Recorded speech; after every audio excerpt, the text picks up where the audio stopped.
I'm waiting to see.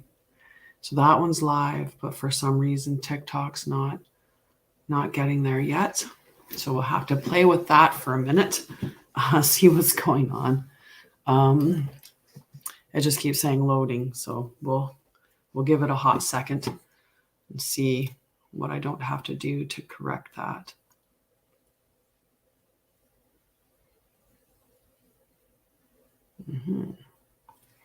I don't know how to even make it stop so that I can.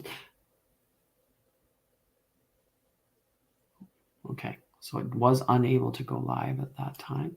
And interesting that it decided to take my title away from my broadcast. It's Tuesday. It's Tuesday. I should see where the moon on Tuesday is. Because that might.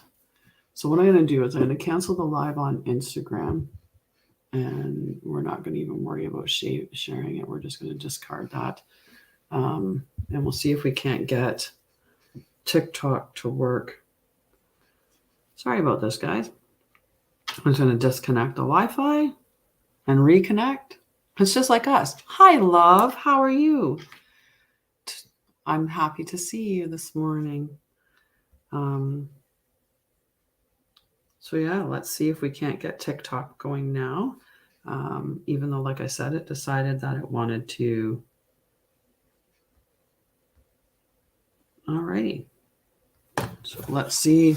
We might just see. Hi, how are you? Okay, so we're up on TikTok now. It just got up. It was being really weird. I had Instagram on, and then I got this one going, but TikTok just would not start, and now it finally is. So we won't do Instagram today. We'll just TikTok and Facebook, and the typical channels. We'll just use those. So good morning. How are you? How's everybody this morning? I'm good this morning. Hi, Parrot Girl. I mean, nope, not that. Hi, Joanne. There was a girl that came up, like someone liked my thing that was called Parrot Girl, not the girl that's on the feed. But either way, we're good. All right, my necklaces are all twisted, tangled. Hello, definitely. All right, I got to move this book. This is not the book for list writing. This book has a great journal prompt on it, though. So I don't want to write all over that book. That has to get set aside. But let's get the name book. Yay! Yeah, no, it was just, I don't know, something about the connection this morning. I heard that we're supposed to be getting a major storm. I just looked it up or saw it on the internet, and was trying to see what it was all about. But of course, it's one of those combo video plus like text stuff. So I'm like, I don't know if I really have the energy to watch down. But I guess it's Thursday evening. The initial snowfall Thursday evening will give way to a surge of warm and transition to heavy rain until Friday, when there's going to be a cold front. We could be in for some soupy weather in Canada, in Ontario anyway, for all of those from Ontario. Okay, Joanne was right out of the gates and wanted her name on the list. So Joanne, you are on the list. Perfect. And thank you, ladies, for getting the likes going. You guys are awesome. Good morning, Zara. I saw you on Facebook. I added you to the Divine Feminine. I'm looking forward to that. So tomorrow I'm doing a surprise winter solstice celebration, and that will be at 7 p.m. Good morning. Perfect for this evening. You sure can, Krista. Definitely. And for you, Linda, most certainly. Dewani, yay! I love it. I love it. I love it because I get to see all the. Well, you become my friends. You become my friends. I get to see you again and again show up, and I love that. I love that. Okay, so let's see what our daily reading is for us. So the first thing, I put you on the list, Zara. As soon as Dewani went, I'm in, and I looked up and I'm like, Zara's in too. I know it. And Melinda, we'll get Melinda on the list too for sure. I love it. There we go. All right. So the first card in the collective reading that we got is Between Worlds in protection mode. Good morning. Good morning. So let's see what Between Worlds says in protection mode. It's a short one. Be mindful of your expectations. This is not a time for guarantees. Things will not go exactly as you plan or dictate. Let go and see what Spirit has in store. What takes hold in your life will be better than you imagine. So this is just we're just surrendering to what's happening, right? We're in between worlds. So we have no guarantees right now. We're just going to surrender to divine. And I say all the time that I'm divinely protected and divinely directed, so that, hopefully it's good stuff. I had an amazing, yeah. So let's see what the rest of it is. I haven't really even tried to get a little bit of a, okay, so interesting. Okay, we're getting a little bit of an idea. Okay, so the next card that I pulled is Beloved. Radical acceptance. That's a pretty fiery heart going there. So the object of affection, radical acceptance, loving what is. When the beloved appeared, it requires 100% of your heart, body, and soul. Don't try to squeeze the beloved into your schedule. Drop the busyness and receive the one you have been waiting for. Know that this card comes as a mirror to show you the divine within and invite your radical acceptance of everything you consider beautiful or ugly in your being. The beloved may not be a person at all. It might be a business venture, a project, or an adventure calling for your full attention. Love it. Let it light you up and give it your all. Surrender to this truth and know that you are gaining a passport to bliss, even if it feels that you are being consumed by the fire of the beloved. Do not hold back or be afraid, for you will emerge transformed. Surrender is the key. Allow yourself to be loved. Usher the harsh critic out the door and shut your eyes and ears to the judgment of others who have not been ignited by the divine blaze consuming you, for they will only attempt to douse your fire and leave you choking on the smoke. Be careful you are not seduced by false promises or falling prey to your extraordinary ability to sabotage your dreams and desires. Getting called out there. I don't know about you guys, but some of us are really good at sabotaging our stuff. So sink into your heart and trust your sense of what is true, and you will know what to do. The true beloved is never false. Every gift proffered is valuable. Recognize the many faces of the beloved and welcome them into your heart. You'll be so glad you did. Good morning, Connie. How are you, love?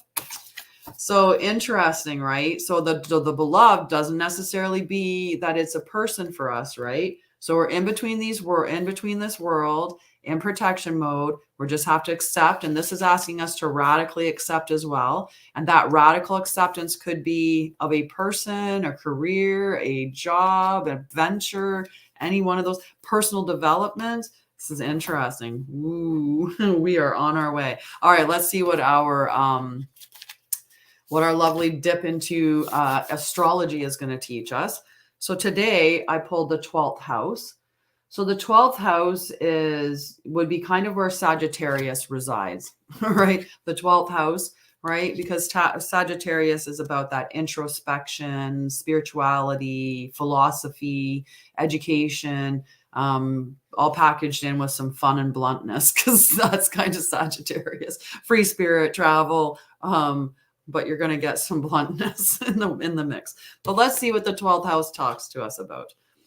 So if your chart were a village map, the 12th house would be a quiet place. The sun is in the 12th house just after sunrise, a time for prayer and meditation, for dreaming our deepest dreams. The 12th house is your inner child's world, containing both the fairyland into which you might escape and the monsters that live under your bed. Ooh, that's a great statement. So the action, introspect. This situation is complex, so learn what's going on behind the scenes before you act. Look for private motives, hidden enemies, and surprise angels. Take time alone to develop an idea or listen within. If we're looking at a career, let's say you have a beautiful business idea that you're thinking of starting up and it feels so right. And you know when you get those, like when you get so inspired and you're in flow and you're just like, yes, Yes. And you're writing down everything about this like fantastic idea because you're just in such flow. Don't tell people about it is what that's saying, because people like to crap all over your stuff, right? Or they might not understand it, or they might, like you where you are. So they're going to just try to keep you there, right? So a little bit of keeping it to yourself, the stuff that you're doing, right? So take time alone to develop an idea or listen within, right? The 12th house speaks of both who you are when no one's looking and the fact that your fate is inextricably linked to every other sentient being. Hello, Nikita. Work with this metaphor. We are all cells in the body of the divine. It is essential that you take care of yourself, your individual cell, and honor who you are. But you also must acknowledge that you work within an organism, i.e., family and culture. So we're part of society. Wonders if my StreamYard works. Well, we're seeing you, but I don't see your name, so I'm not sure. Which operates within the body of all creation. If you take care of yourself and disregard the rest, you become a cancer that brings illness to that body. If you deny your individuality, you can't do what you were born to do. Both realities are clear and true. You do exist independently, and you are part of the collective. It's just a perspective shift. It's impractical to get lost in oneness, whether in spiritual bliss or over-identification with your group, and neglect your individual health. But it can be spiritually painful to feel stuck in the isolated single-cell mindset.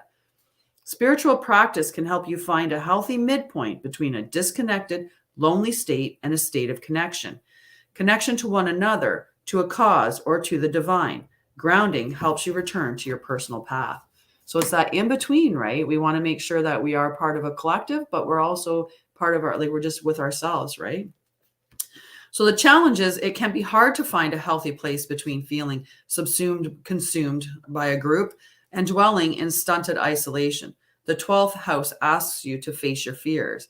The gift, in quiet moments of prayer, meditation, and creative bliss, feel that deep connection to source and know you are not alone, right? That's such a beautiful statement. We are all cells in the body of the divine, part of the organism within all creation.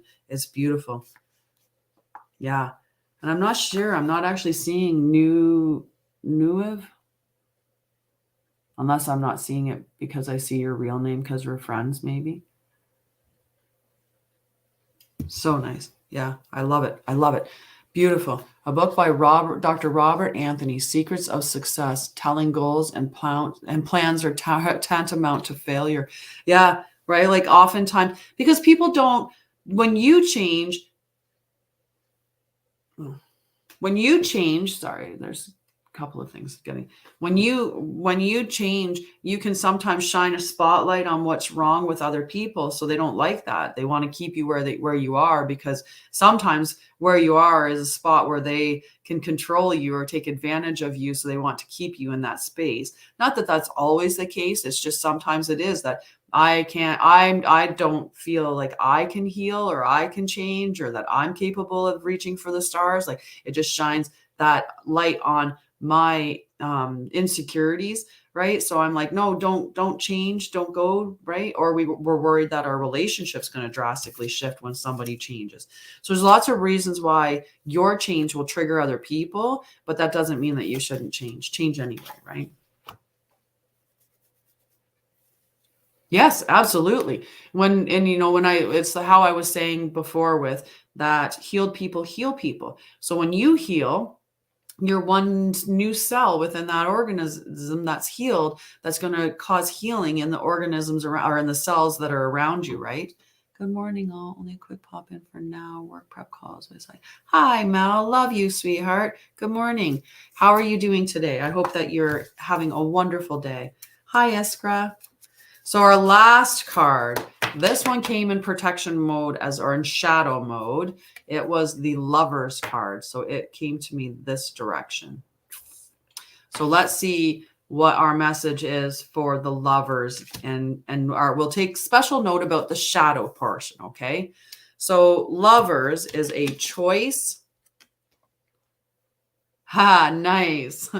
Well, I'm trying to finish up all my coffee supplies, so I'm also drinking flavored coffee. Mine's maple because I'm Canadian, so why not have maple coffee? It smells delicious. It's pretty good coffee, but this weekend might be a day without it. Peppermint mocha, nice. Really getting in the Christmas spirit. Alberta, where about in Alberta? I just moved from there at the end of October. Now I'm in Ontario. Now I'm in Ontario. Okay, let's get down to, you can definitely be on the list, Iskra. Perfect. Awesome, on the list. Yay. And Mel, if you had time, you could be on the list, but I don't know if you have time.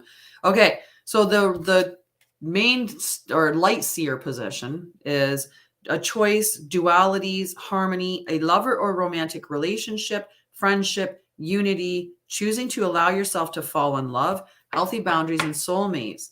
Oh, Red Deer, nice. Nice. Yeah, I was in Fort Saskatchewan, which would have been about 3.5 to 4 hours away from you. No, you're not that far. You're about an hour and a half from Edmonton, so probably about 2 hours away from you.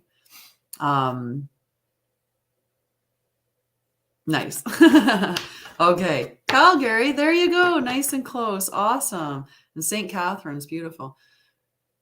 So in the protection mode, in shadow seer mode, which is the direction that I pulled the card, a break in communication, disharmony, the need to find self-love, giving away power in a relationship. Oh, nice. We're all having good coffees this morning, even on Facebook. The loss of self, too many expectations of others, manipulation, an imbalanced partnership, and codependency. Oh, West Virginia. I don't even now I can't remember what song it is that talks about West Virginia. Maybe it's John Denver. Maybe it's Country Roads.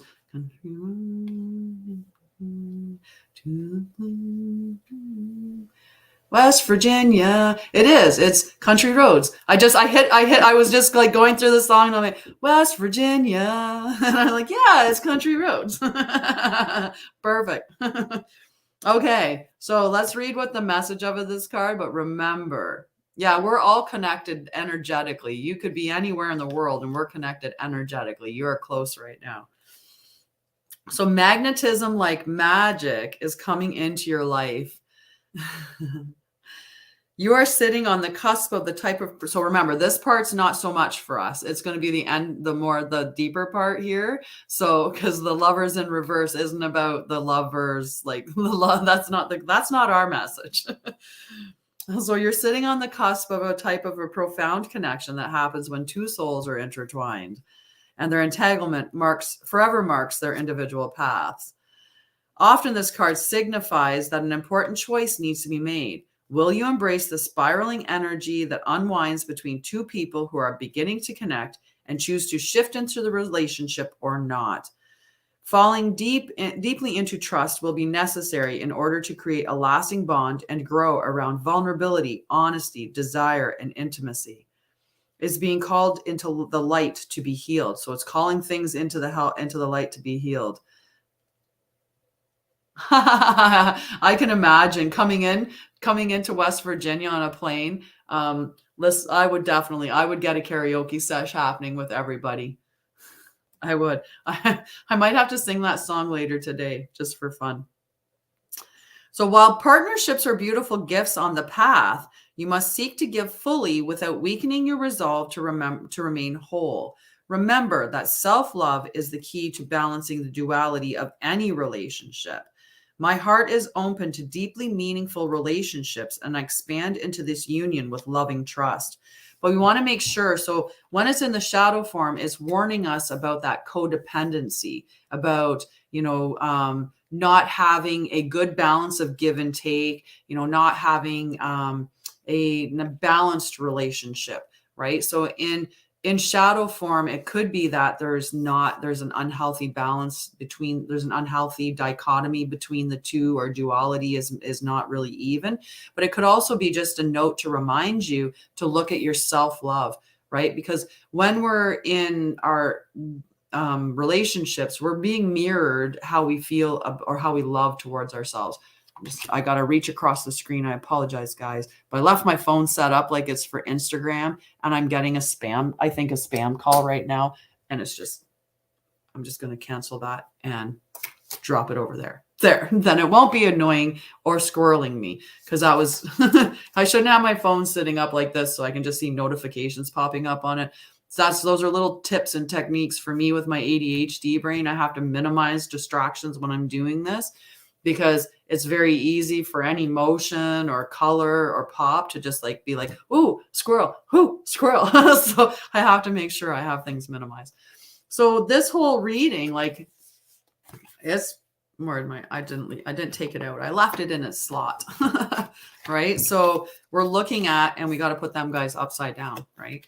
So we're looking at the fact that we had 2 cards in protection too, because Between Worlds was in protection. So we're in between those two, in between the world, and we need to realize that we're not likely going to have any control over what's going on right now. We can't direct things. We can't shift the things. We just have to accept where we are. And there's probably a little bit of introspection, right? This card was asking us to be a little bit more introspective. That beloved could be your job, your career, a loved one. It could be you, your personal development track. So the healing that you're doing, that could be what your heart is on fire for right now. It's on fire for you. I want to heal. This is what's important to me. But I'm not going to share that with people, because people like to poo-poo everybody's good ideas. That doesn't align with theirs, right? Our 12th house is asking us again about that introspection, making sure that it's aligning with you.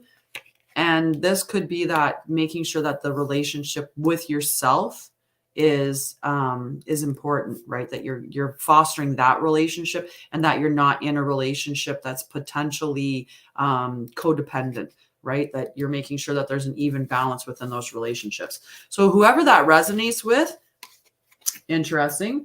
I think I can find elements of all of it that could resonate with me as well, where I could pull out little pieces.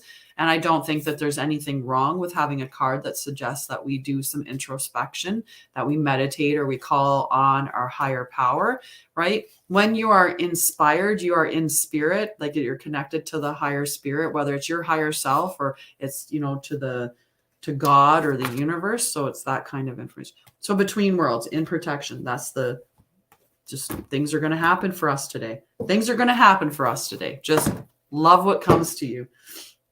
All right. So let's see what we get for our personal card pulls. Oh, nice. I love it. Playing calming music is perfect. Okay. So our first person for a card is Joanne. And then after Joanne, Krista. And then Linda, Dewani, Zara, Melinda, Iskra. Well, apparently, whoops, we really wanted to get a mix, a mix up of the cards, and that's okay. All righty.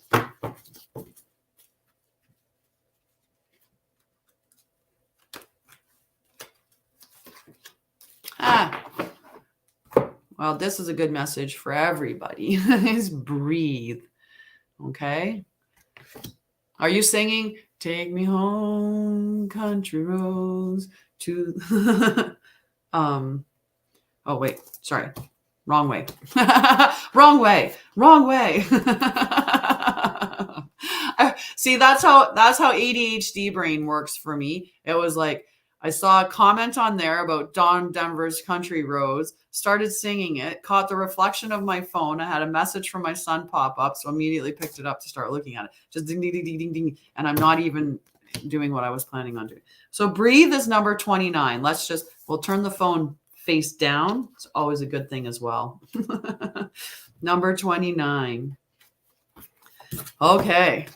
So Joanne, patience in all things is called for right now. What do you need to do when you're in a rush? Slow down, of course. Meditate and trust. Breathe and repeat. Humans cannot exist without drawing breath. Now is the time to allow the life-giving element of air to replenish your body, your being, and your very essence. Stop to smell the roses, breathe in the sunlight, and release the darkness, and miracles will appear. So our breathe this is super important for us to remember, to breathe, right? There was something, the part about rushing. What do you need to do when you're in a rush? Slow down, of course. Have you ever noticed that when you're anxious, good morning, San Diego, when you're anxious, you do things faster? I would notice this in my walking and my talking and my driving.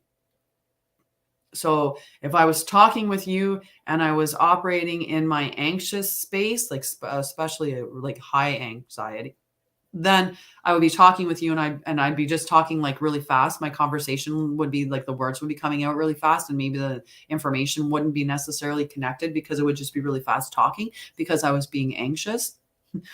Same thing with driving. I'd be driving along and all of a sudden I'd be like, why am I speeding so much? And it's the anxiety propels you into that speed. So one of the things, if you're noticing that you're anxious and you notice that you've picked up your speed, is really to actually slow down, right? So I would consciously walk slower. I try to walk real slow if I could and just acknowledge each step, right? So that whole thing about what do you do when you're feeling in a rush, you're feeling hurried, you're feeling that anxious energy, is to slow down, breathe, right? Just take some nice, deep, slow breaths. And I don't know if you're going through any, I'm sure we all are. Tomorrow's the winter solstice, right? So we've been progressively getting more and more nighttime, right? Well, what does nighttime signify for us? When it's dark, our whole circadian rhythms are telling us that we need rest. And what is December telling us to do? Well, we must rush around. We've got to go shopping, and we've got to go to these parties, and we've got to do this, and we've got to do this, and we've got to do that. We've got to decorate, we've got to bake, and we've got to, wrap presents, and we've got to go buy things, and we've got to go see all these. So it's a very busy, busy time of year, right? So we do all need to remember to just stop and breathe, right? And don't be afraid to say no. Don't be afraid to say, no, I can't take anymore. I can't do anymore. Or, how I said I was going to do this? I actually can't. My plate is overfilled, right? And I don't know, my Christmas has changed drastically. My children are, 28 and 29. So they're, adults. My grandchildren live in, Nova Scotia. So I love how every time I do it, Nova Scotia.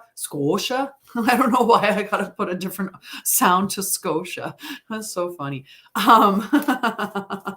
Nova Scotia. You're out there on the coast. I don't even do accents well. I'm terrible at accents. But anyway, we can all take a note from that card and just relax and breathe. That's hilarious.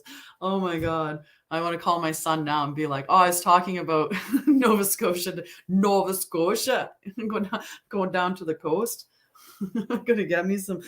Yeah. Anyway, so I've changed. I'm much more, I'm not a consumer. I don't want to be a consumer. I don't want to be buy, right? I want to be more. So my sons and we're not buying presents, right? So the only present giving that I'm doing this year is actually with my nieces, and only because her parents bought me a gift. So I bought their family a gift in return. So I've just been doing basically, oh, you bought me a gift? Okay, I'll buy you a gift too. But other than that, no gifts from me this year because I'm just not in a consumer mood. I didn't even decorate. I didn't put any decorations up at all. And I have a Christmas tree that I love because of all the memories on it. But I just didn't. And it's not about, it's just, I just want to, I don't understand. Yeah, exactly. And that's an important thing too. I went out shopping the other day to get my nieces their presents, which was nice. But it was really hectic. We had a great day. We didn't, it wasn't too bad, but it was very hectic. And we had a good day, getting our stuff. But I don't know. I think that, it's just most times people don't need things. I would rather take my money, and this is what I plan on doing. I have to go and buy dog food for my dog, and when I go, I'll purchase dog food for the Humane Society, for them, or like I'd rather buy toys and donate it to like a food, like, or buy food and donate it to a food bank. That's what I'd rather do with my money at Christmas. And then I would just give you a card saying your present was my gift to the food bank. Your gift was 2 bags of dog food to the shelter. And just like a note saying, hi, instead of buying you more junk or more stuff, I decided to gift to the food bank in your honor. So this is what I gave them, and just show them, this is the food that I donated in your name to the food, right? I would rather do that. Anyway, that's my thing. And so anyway, at some point I've got to go and get dog food, and I'm going to donate food to the food bank. And cookie, beautiful, right? Like my mom does that too. My mom is a baker, loves to bake. And so my mom will go and she will buy tons of bake. Like she'll bake and bake and bake. And then she'll take around and she'll give out her little baked packages. So she'll be like, here's some fudge and some sugar cookies and some date squares and some Nanaimo bars, or whatever she's making, because she makes them all. And she'll give them, and that's what she gifts to everybody. She'll make these little baked gift packs, baked food packs. And yes, absolutely. Hi, Jenny Lee. Nice to meet you. Okay, Krista, this is your card. Where's the vibe on that? Ooh. Oh yeah, and doing that, like paying for classes instead, right? Oh yeah, beautiful. That's beautiful. So Krista, all that glitters in protection mode, because you know what the saying is, all that glitters, well, in this case, isn't always gold. Sometimes, like, look how much this glitters. Especially if you can look in some of, where's the, right? You can catch some of the glitter. It's hard because of the light, but you can catch some of the glitter. And this is actual pyrite, would be considered to be fool's gold, but I'd rather have some pyrite. I like my pyrite. Good morning, Jenny. You do. And Jenny Lee, you're definitely, I put you on the list, my love. My eye's twitching again. Can you see that? Look how bad that's twitching. Oh, you probably can't see it on Facebook. It's a little bit hard. I don't know why it's been twitching the last couple of days. Just must need more sleep. I must need more sleep. That's what I always tell myself if I'm getting little twitches or whatever. I must need more sleep. Hi, welcome back. All right, all that glitters is number 16, Krista. And I know it's a warning. Some dates with almond butter. I like it. But I have a smart friend. I love my smart friends. I have to eat some dates with almond butter. Might have to get that, both of them things. I don't think I have dates or almond butter, so I'll have to go acquire those things beforehand. Power naps, yeah. Do some yoga nidra. Have a yoga nidra and have a little nappy poop. All right, so your protection message, my dear. Whew. Are you contemplating something? Because this is telling you, this is a signal to walk away from what you're contemplating. There is a thin veneer of glitter and sparkle that masks something rotten underneath. Pursuing it will only bring about a difficult situation that you will be sorry you got yourself into. Stay away. Isn't it wonderful how spirit protects you? Better things await. Ooh. Definitely. Oh, yeah. There's definitely a potential for that. So Jess and Mel, I put you on the list.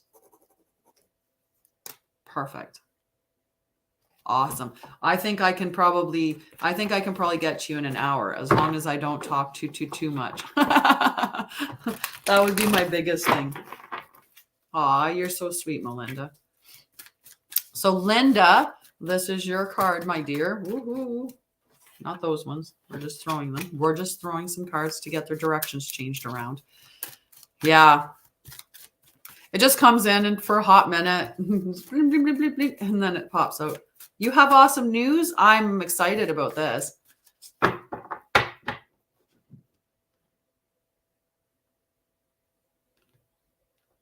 Oh, yeah. You know what? That might be the space that's telling you that's not a good space.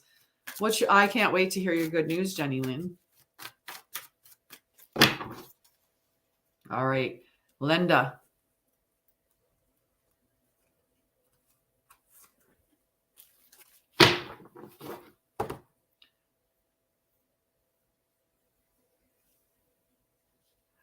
Oh, nice, nice.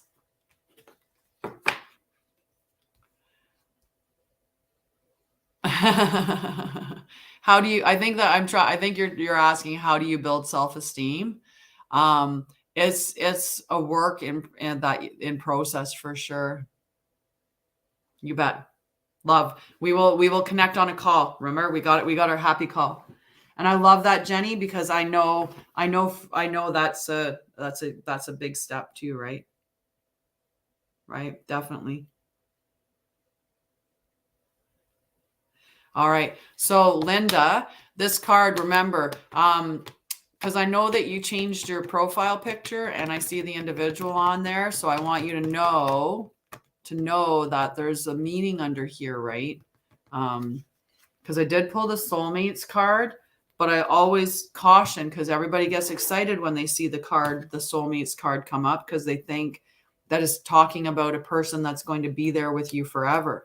But remember that soulmate card can come to tell you about somebody who you've met who's going to crack you wide open to the biggest amount of healing that you need to do, right? And we know that, right? So yeah, I'm so proud of you. I'm so proud of you. I know what that's like, right? I know exactly what that's like when you have all of those like that are on you, like depression and anxiety and panic and all of that, and how hard it can be to just do something like clean the house or even clean yourself, right? When I was in the height of my breakdown, I also had panic when it came to being in the bathroom and showering. When I was so I have this weird story. I'll tell you guys it, and then we'll finish with Linda's card, okay? I'll just take a little pause here.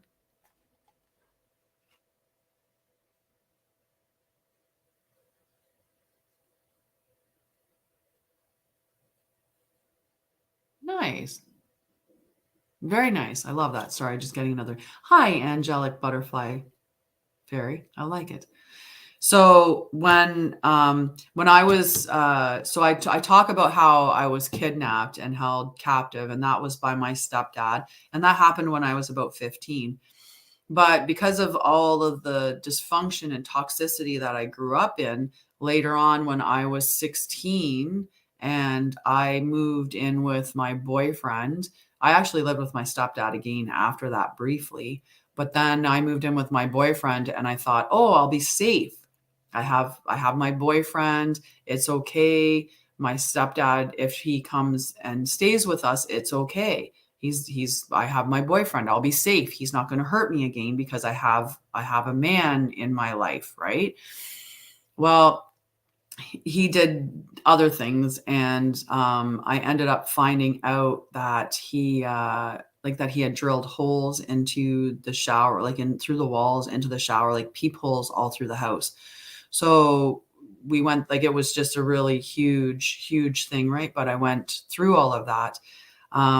So because of that exposure of knowing that I was being watched all the time through peepholes everywhere that I was in the house, when I went through my breakdown, I really had a hard time being able to have a shower because I felt like I was constantly being watched. So I would, if I went in the bathroom, I would like panic a little bit.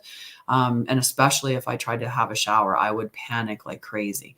So, so I know what that's like, but I couldn't clean, couldn't do those things. No, I couldn't help it.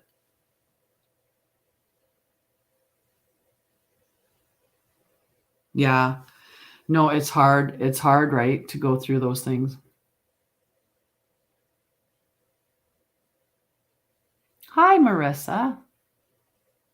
Well, I definitely can burp, Tulsa King. Definitely. I mean, I'm probably not going to jump onto it on here, but so soulmate card for Linda. Okay, soulmate card for Linda. And yes, that's a big thing, getting back to work. And work will make you feel a lot better too, like when we're off and we're off for a while. So when I had my breakdown, so initially I got diagnosed with MS, and I thought that I had MS, and I was struggling to deal with that at work. So I took a leave of absence to deal with my health.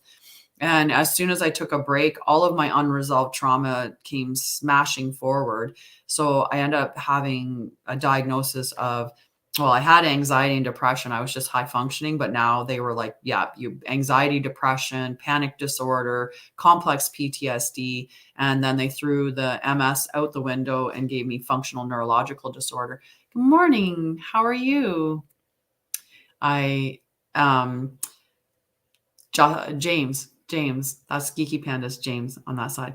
So when I first went into it, like I didn't want to go the medication route. I actually wanted to do microdosing as opposed to medications, but my doctor wasn't in on that. So it was medication after medication after medication after medication after medication. This one up, that one down, take this one in, put that one out, put this one up, put that one down, do all these things. And my brain was just like, oh my God. And I started going to therapy. I was going to therapy twice a week, and I was also attending group therapy sessions. So I did about 30, yeah, almost, yeah, over 30 weeks worth of group programming. But I didn't like the medications. I couldn't live. I couldn't work. I couldn't function. I couldn't drive a car or anything because I was too sedated from the medications. So I started pulling the medications back one by one until I totally weaned myself off of all the medications. But I did this by also doing other things. Like I have a whole slew of things that I had to do to get healthy. And I radically changed my life. And I actually talk with my ex now. I had a call last night. And one of the things that I said to him is, I'm sorry that I did change. When I went through my healing, we went from being two people that were unhealed that would come home, we play video games and hang out. We had like this bro thing going on. And sure, if we had conflict, we didn't go through the conflict well, we would explode into these arguments and whatever, and, have toxic fights. And, but I changed. I was like, I don't want to play video games anymore. I don't want to watch TV anymore. I don't want to do all these things anymore. So I stopped doing all of those things. And then it was like, well, we don't do anything together. I'm all on this track of, I want to be healthy. I'm going to be healed. I'm going to be whole. I'm going to meditate. I'm going to do yoga. I'm going to do my business. I'm going to help people. And I didn't have any time for him anymore. I actually completely changed for that. Good morning, James. So yeah, so I changed. And I talked to him last night and said, like, I apologize for the fact that in my healing, I drastically changed, and that made us not be okay for each other anymore. Right. It's just the way that it went. So sometimes we evolve and change and get into that state. But for you, Linda, I just wanted to talk about this whole soulmates card. Okay. So you are meant to evolve and transform with the companionship of others. Certain people enter into your life in order to take you to the next level of healing, consciousness, and authenticity. It is always a reciprocal experience, although the results for each of you will vary. You will know these people by a strong pull drawing you toward them, and sometimes by a strong aversion to them initially too. Soulmates can be friends for life or remain in your life for only a short time. No matter what, You will be changed in ways you can't possibly fathom now. Pay attention to these people today. They are your greatest gift, right? So definitely, Joshua, I'll put you on the list. So it's important to remember that just because somebody comes in and makes you makes you feel really loved, or, there's that connection. Sometimes that connection is going to bring you to it's going to crack you wide open. My last partner, I thought he was my soulmate. I thought he was my forever person. And he made me go through the biggest amount of healing that I could ever go through. And I thank him for that. I honestly thank him for what happened within that relationship, because in order for somebody to heal in a relationship that's also toxic, there has to be a level of support or a level of safety that's existing there, right? And so remember that. And sometimes, those people, they're there to just break us right. Hey, I love it. Geeky Panda. I love it. Perfect. Okay, so Dawani, this is your card. And then Zara, and then Melinda said that Mel could go before her. So we'll do Mel and then Melinda. Okay. And I can pull a card. I'll even pull a spirit guide card for you. I have spirit guide decks. Simran, you can definitely be on there. Perfect. Good night, Nikita. You have a wonderful night. Thank you so much for joining us. Love to you. All righty. Dawani.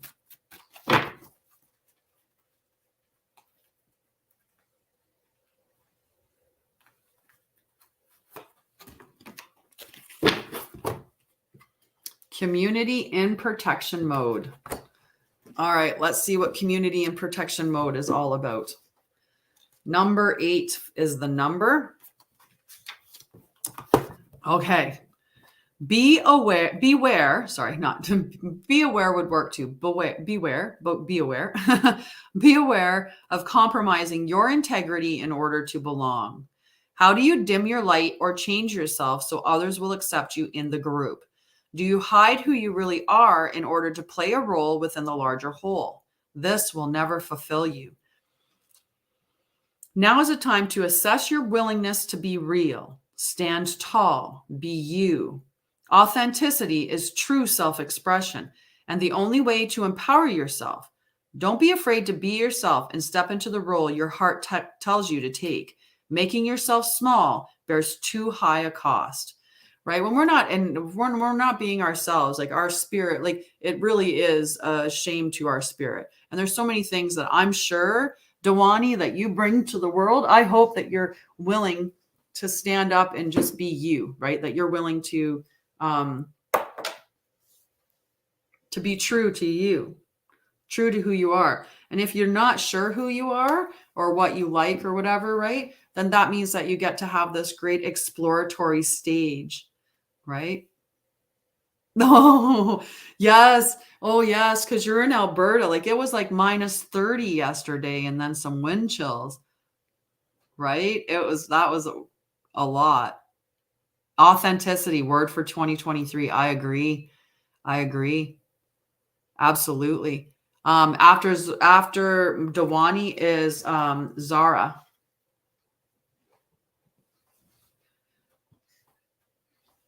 Oh, you have to listen to your intuition, right? Hi, Annie. Right? Our intuition is so important. And most of us we've been, society doesn't want us listening to our intuition, but -37 with a wind chill. Always listen to your intuition. Your intuition is one of your best senses. And it's the one that really connects you with your that connects you with spirit, right? Gets you in connection with spirit. Yeah, that's the one thing that it really does suck about having glasses is coming in and out, the different temperature changes, or you open up the oven and it's like, you can't see. And you're like, this is great. I'll wait to see what's going on in the oven when my glass is clear. All right, Zara, this is, Saj. -50 with wind chill in Saskatchewan this morning. Anita Chicken Man. Hi, honey. The dishwasher too. Yeah. All of us blinding ourselves. So Zara, time for a nap. So that's a good message. I think tomorrow we should all have a nap. It is, Zara. I think we should all have a nap tomorrow on the winter solstice, the longest night of the year, right? Because that's what, like, on the longest night of the year. So one of the things that you can do, this is a great tradition or a great activity that I do on the winter solstice. So one of the things that we should do is just honor the darkness, right? Honor that. Yeah, is really telling you. Zara got it yesterday. Time for a nap. It's like, no, it's a 2-day nap. Okay, this is a long nap.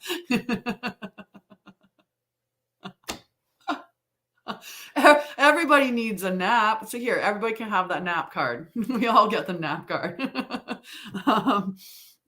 I want to hire somebody. Everybody be needing naps. Everybody. I agree. Right. And it is the time of year we're feeling more tired, or, we want to hibernate. Right. I don't get energy, and I was telling that to my son, and I'm like, because the sun is energy. The actual sun gives us energy. Think about in the wintertime, in the summertime, when it's a beautiful sunny day and you're just like, yes, let's do this. Let's do all the things. But in the wintertime, even if it's an overcast day, how different your energy is based on the difference between sunshine and cloud. Well, you take yourself from having sunshine that lasts for 16 hours of the day to sunshine that's lasting for less than 12. That's a difference in your energy level, right? So understandably, we're all tired right now. I love it. Group nap. I love it. We'll do the relax script. So I have this relax script that I like to use, and I'll just go through it body part by body part. And then afterwards, let's just have a nap. It's the pressure system change more than likely. And Annie, I would get migraines with pressure changes as well. Okay, so let's see what 24 tells us to do besides actually take a freaking nap. Okay, so this is a time to step away and rest. Let the cares of your world go. Go into a state of non-action and allow yourself to be free of the shackles of your goals, your lists, your desires. Nothing is as important as rest, detachment, and neutrality. The overly busy mind can block you from inner wisdom if you don't step back, take a seat, and rest. Be willing to let dreams surface and ideas flow through you, absent any force or conscious direction, as you observe without engagement now.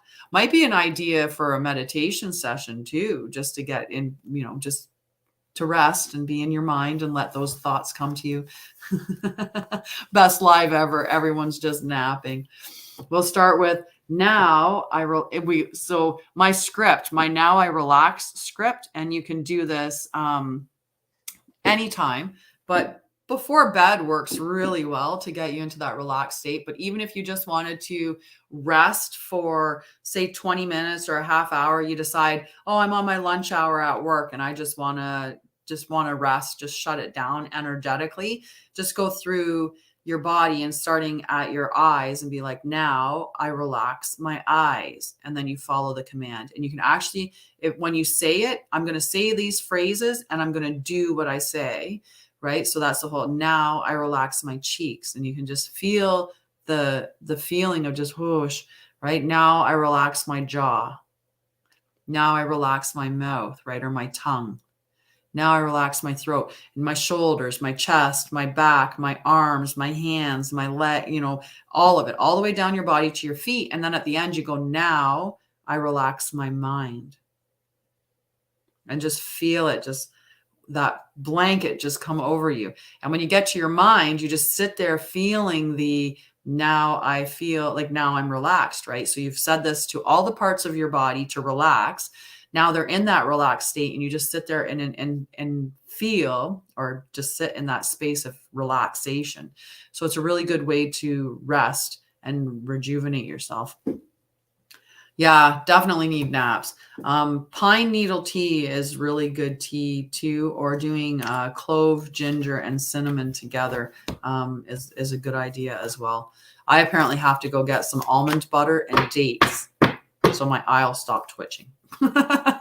According to people with the Ayurveda and Vedic information. Okay, after Zara is, because Zara just is being told twice now, 2 days back to back, she needs a nap. She needs a nap. So Mel, I'll get you in here now. Okay. Right. I have a mat on the floor. I can just go lie on my yoga mat that's down there. I'll just lie down on my mat in child's pose or I can't remember. My brain just went. Awesome. So for Mel, chaos and conflict sounds interesting. Let's not get scared. Chaos and conflict could be good, couldn't it? Couldn't it? I mean, actually, what comes out of chaos is usually what's the good stuff. But let's see what 33 is all about for Mel. All right, I love chaos to be fair. That's not a bad thing. Let's get comfy then. So opposing forces come together to create a turbulent atmosphere, but consider the value of chaos that serves you well as you become unmoored by it. Scattered to the winds, you leave behind the parts of you you no longer need and disperse seeds to reinvent yourself anew. Although conflict appears to exist externally, its essence is also internal, projected outward and causing disarray. You may find yourself at a cross purpose with someone else, facing a storm you feel you can't control. Yet every storm passes and chaos leads to a reordering of things. Conflict provides a way to see more than one side of a situation. Look upon this as a moment in time when you may need to take shelter and step away from the fray. Don't be too eager to fight. This is a time to understand rather than be understood. Oh, right. Oh, it's just beautiful. So yeah, I love that card. I love some of the things that it said in there, right? About conflict, about the conflict appears to exist externally, that its essence is also internal, right? So what in that situation is firing you up, right? Is if you and somebody else get into a disagreement, is it the way that they're treating you that's firing up the anger, that it's because it's reflected back into some other situations? Is it what they're saying? Are they being disrespectful? Like, what is it that's firing up that part that wants to fight back with them? Is to look at that. And that, you are reinventing yourself, and it's so good to reinvent yourself. If that depression that you went through was your chaos and you're coming out of it reinvented and new, that's amazing. That's what we all want, right? Is to be able to work through that experience and become us authentically, right?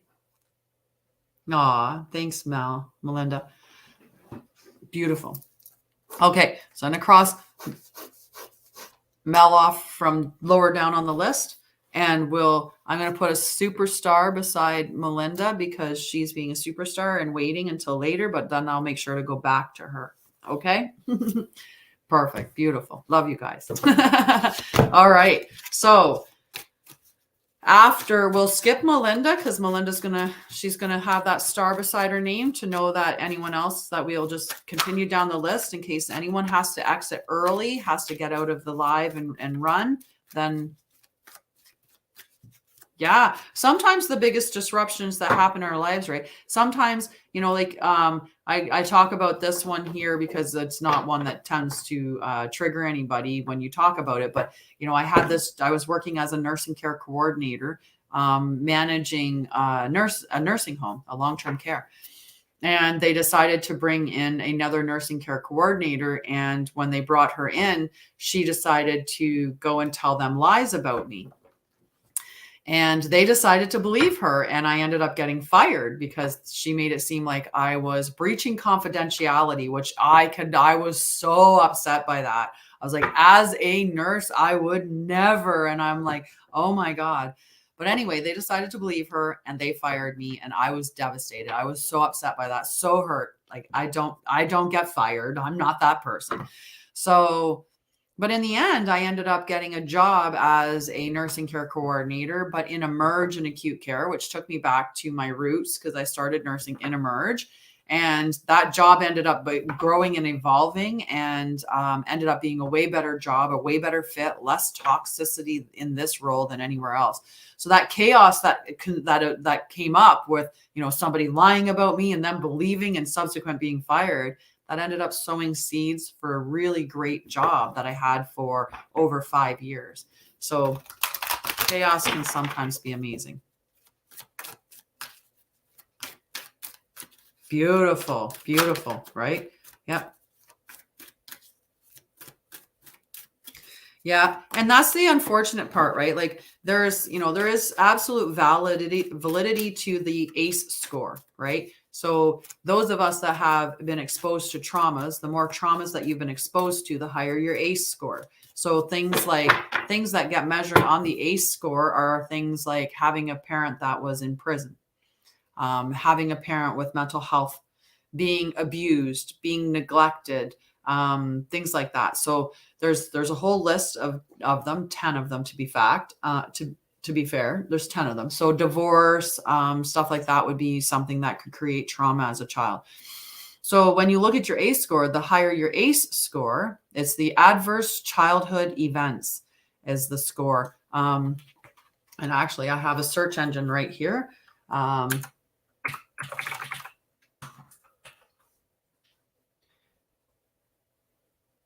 Depending, some say event, some say experience, right? But when you I'll look at what the ACEs are. I think this, oh no, that page was not the right page. Let's see if I can get an image of just what the ACE scores are. Okay, so this one has the list of the images, right? So physical abuse is 1, physical neglect is 2, a household member who suffered from mental health issues is 3. Sexual abuse is 4. Loss of a parent due to death, divorce, or abandonment is 5. Emotional abuse is 6. Emotional neglect is 7. Household member addicted to drugs or alcohol is 8. A household member who is incarcerated is 9. And witnessing domestic violence against one of your parents. Now, they say against the mother on this sheet here, but I know for a fact, if you watched your mom beat your dad, it's going to have the same effect as watching your dad beat your mom. Abuse is abuse. It doesn't matter. Seeing someone being abused within your home is what that should be. So even if you're witnessing your dad beat your older brother, that's still going to cause the same triggers as witnessing your mom. So that concept. I can see if we can bump you up. Do you have to run, Joshua? Because you were going to you wanted a spirit guide card. So I was going to actually be nice and pull out my spirit animal deck. And I have a couple, but I'm going to pull out the Colette Baron Reed one. It just means that, so when the higher the score of the, on the ACE, so the adverse childhood experiences are linked to risky health behaviors, chronic health conditions, low life potential, and early death, right? The higher that your ACE score, the more likelihood you are to have illness and injury, that you're going to be having like little illnesses. You are, Iskra. You'd actually be next. If you don't mind, we're just going to bop Joshua and then you, and then, and you are on the list. I just threw them on the floor. Annie and Iskra, you're both on the list, my dears. Okay, so I'm just going to pop Joshua's card here, and then we'll go to Iskra. And then after Iskra is Jenny Lee and Jess, and then it will be Simran and Annie. Okay, so Annie, you're later on the list, but if everybody's okay, we can always pop you up if you have to leave. Like Melinda was willing to let people jump past her. All right, Joshua, I'm going to pop this card up here so that you can get to your day. Joshua was looking for a spirit guide, so I decided I would be nice and actually pull the spirit guide. Okay. So because Joshua wanted a spirit guide card, I pulled a spirit guide, and this is the one.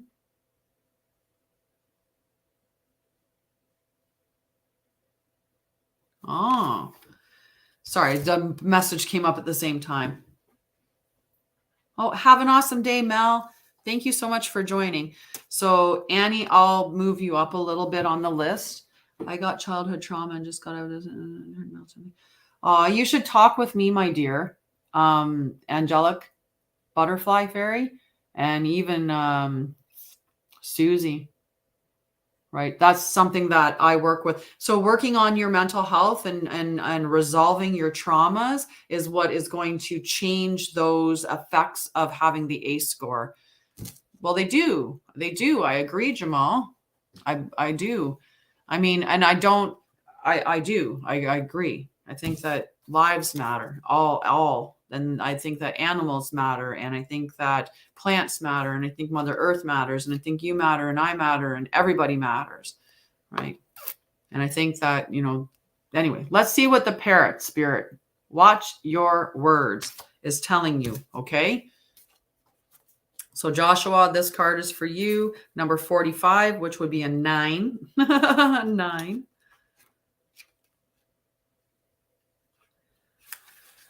So, what are you saying to yourself? What messages are you repeating? Is it something that makes you feel good about yourself and reminds you of your strengths and potentials? Parrots mimic the sounds around them, and when parrot spirit appears, it is time to be more mindful of your self-talk and its qualities. What do you say to others? Are you repeating what you truly believe? Remembering to speak with light and love can become a habit. Be generous with compliments and thanks, affirming all that is good so that your loving, healing words will be heard throughout the jungle, cutting through the noise and inspiring others. Listen for words that remind you of all the strength, abundance, and joy in your life and in the world around you. I'm curious, Jamal. I don't just agree with your belief or with any of the stuff that you're like, but I'm just curious why you're sharing it on my feed. I'm just kind of curious. Oh yes, we could do a whole reading just with the spirit animal cards. We could do that. Okay. All right, Joshua, going to continue on with your card, okay? Listen for the words that remind you of all the strength, abundance, and joy in your life and in the world around you, and then repeat them, affirming what is real, true, and nurturing for the soul. The universe will reflect back to you the story you tell. Words matter, so choose ones that lift you up and inspire others to remember that beauty surrounds us. So you get to be the messenger of good, the messenger of positive, bringing forward that inspired message, right? When we appreciate people, right? Imagine if you went to someone and this is a good thing for, if you haven't left yet, take this with you as you go, right? Appreciate the people in your life. Do those little things, like genuine, sincere appreciation though.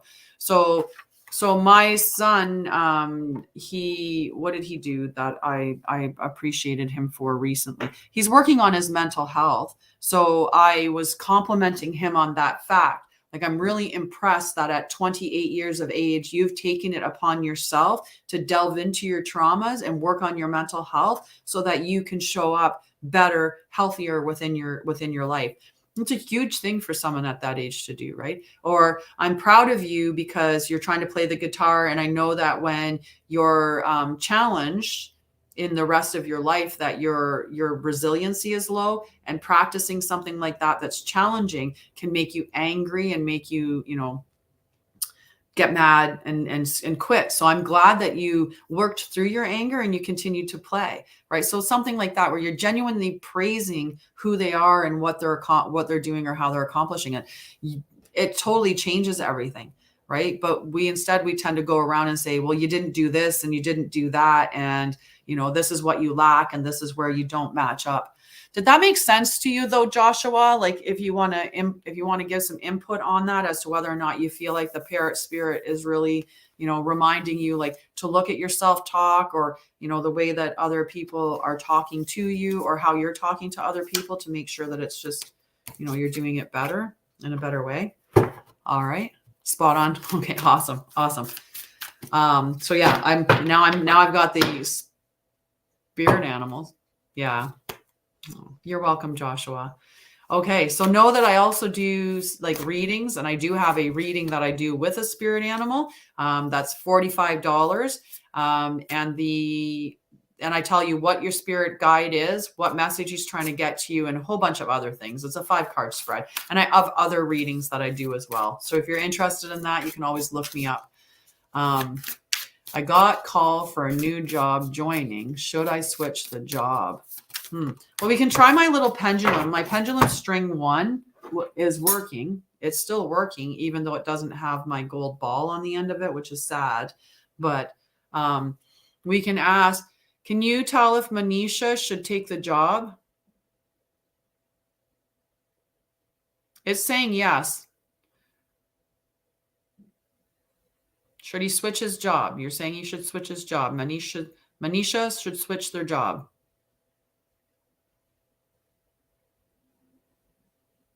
That's what it's saying, Manisha. All right. So now that we've pulled out the spirit card, the spirit animal cards, is that what we want to stick with? Or because Iskra isn't, or sorry, Annie, we were going to bump Annie up because Annie has to run, and then Iskra. Okay. So we're going to do Annie and then Iskra. Which deck?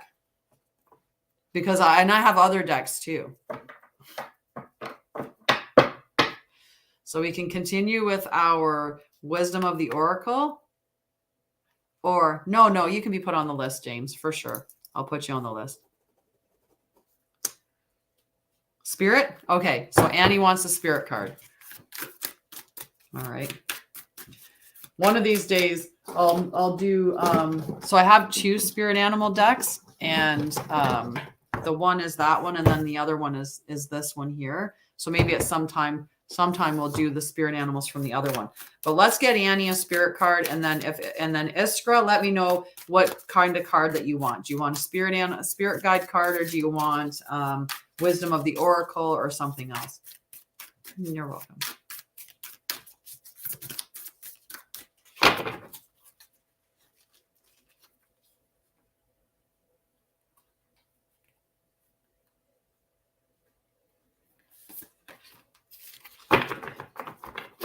Lana, you sure can. Definitely. Okay, perfect. Oh, I pick my decks. It's usually what resonates with me for some reason. So I have a lot of Oracle card decks, and I also have some tarot decks. And I will pick them for a variety of reasons, but it's usually that they just call to me. So there'll be something that, whether it's the pictures that I see that I'll be like, oh, I love that. Or somewhere I'll have read. So this is the other spirit animal deck that I have.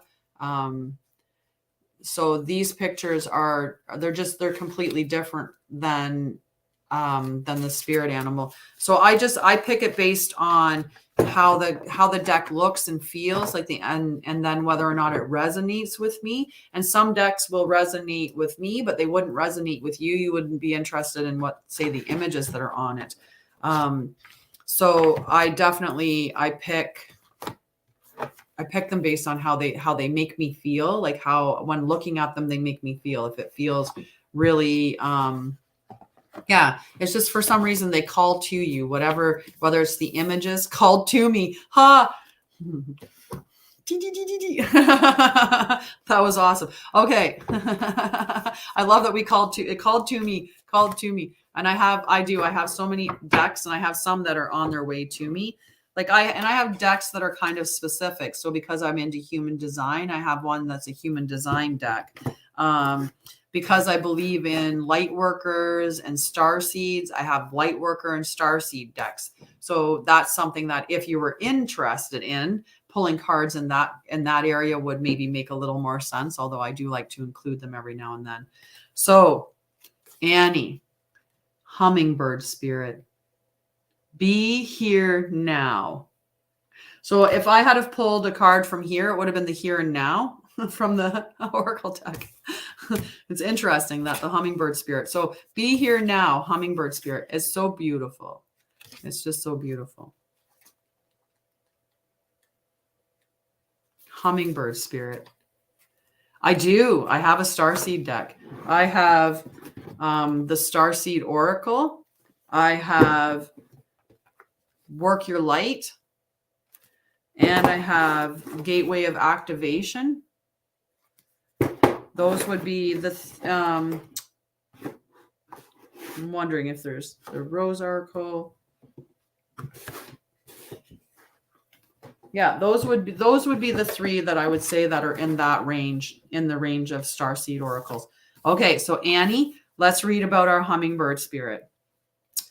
The hummingbird's wings beat so swiftly it can hover in seamless stillness as it drinks deeply from a flower. Hummingbird spirit comes to remind you that the beauty and sweetness of life is in the eternal now, the timeless present. Here and now, you are becoming the person you wish to be to have the experiences you wish to have. Focus your energy on the flower before you, for what you desire is being provided. Yes, there are blossoms everywhere. The choices can be dazzling. Hummingbird Spirit's message is that you have no need to go about in search of something better, for all that you require and desire is before you. You will know this as you become still, feeling your connection to Spirit, who loves you unconditionally and will always provide for you. Right? So being in the here and now, like that's the only moment that really matters, because it's the only moment that truly exists. The rest of it just exists as figments of our imagination, whether it's our future imagination or the past. And we oftentimes don't even remember the past accurately. I remember I used to think my one uncle was giant. He was just this giant. And then I ran into him, oddly enough, at college. I was there and he was coming to college for some reason. And our paths intertwined, and I was like, holy crap. So this uncle who seemed like he was like, just like the biggest giant, he's like here now. And I'm like, you're not that big. You're not that big at all. Right. But my mind, in my memory, my uncle was huge, but in reality, he really wasn't, because our mind we don't always lay memories down accurately, right? Sometimes the memories are a little bit shaded or challenged because we were in a different energetic space or trauma, right? When we're traumatized, we don't lay down memories the right way either. So important thing. So Iskra, did you want a different deck? You can call out for a different deck if you'd like. I have no problem pulling a different deck. I even have the Rose Oracle, which is a much like in a lot of ways, a more feminine deck, the Rose Oracle. We have the Star Codes Astral Oracle, but you want to pull from Starseed? Okay, we'll do that. Because I like this deck. Sometimes this deck gives you activations. So that's why one of the other reasons why I like it is the activations. And they made their box is actually a card holder. So you could do a 3-card spread and you could put one like this, and then the one across as an example. It's just really cool. And I'll see what the card doesn't say. We'll see. It'll probably tell us what you need to hear. He's going to tell you what you need to hear. All right. So for Iskra, what should we do?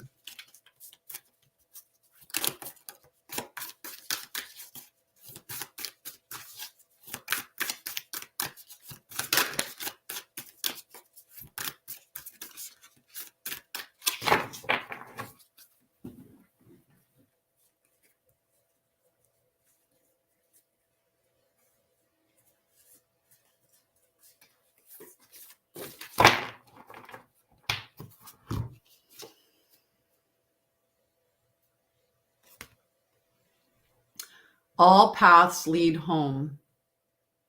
Inner authority, intuition, turn your gaze within. Okay, so let's see what the whole message is from all paths lead home.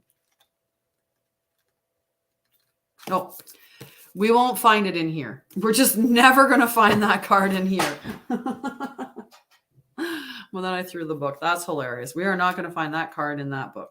All paths lead home. So let's see. It's normal to look to the external world for answers and guidance. What's revolutionary is turning your gaze inward. You're being called to source your guidance from within, to study the terrain of your inner landscape, to develop a reliable relationship with your soul. The more time you spend connecting with your soul, the deeper the connection will become. The challenge for empaths is staying connected without cutting off the world. The best way to do this is to develop a daily practice that helps you to keep checking in, to draw on the wisdom within and let that be the authority of your life. If this card appears, you may be called to develop or switch up your spiritual practice, to get into the habit of turning your gaze within, getting centered for the day, before consuming anything from the outside world, to start from a feeling of at-homeness, and throughout each day to find simple ways to keep coming home. This doesn't mean switching off from the realities of today's world. We need as many conscious people as possible living with their eyes wide open. Rather, it is a call to start your day from a place of connectedness, grace, and devotion. So when you go out into the world and when you let the world in, you do it from an unshakable state of being, a state where you draw your breath, authority, and guidance from a place deep, deep within. So how are you being called to turn your gaze within is the question that it asks you. I think it's a beautiful message. And we could all start our day being more introspective, right? Doing meditation in the beginning of your morning. Even if you're not, one of those people that likes to sit and meditate, even going for a walk and making it a mindful walk, a meditative walk, or connecting with nature, right? That connects us with our spirit as well. So I think that's a beautiful, beautiful card. Let me know what you think about that, Iskra. Now I'm going to move my cards around a little bit so I can keep them out there. Hi, Mark. There. All right. So we've got Iskra. We've got Jenny Lee, if you're still there, my dear. Okay. Jenny Lee and Jess. And you can let me know. Yes, Mirth, I will pull you a card from Rose. And Annie, we did already earlier. Joshua's done. And Iskra is done. And Lana was also... No, Susie was asking for the star seed. Okay. Want to make sure we get the right down star. Perfect. Okay. We've got everybody, and even if they've asked for specific... Does it resonate with you, Iskra?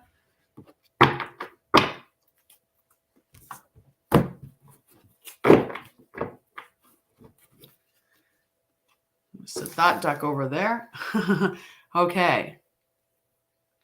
Jenna Lee. I'm not seeing Jenna Lee come up, or Jess. Jenna Lee or Jess. Either one of you lovely ladies still there. And Simran, are you still there, my dear?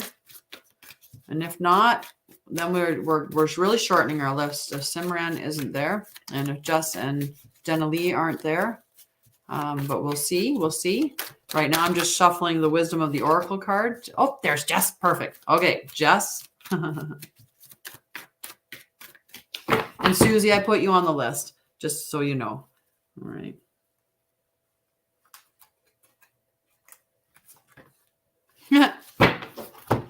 Time for a nap, but now it's in protection mode. We really want our naps. We really want. Perfect. Okay.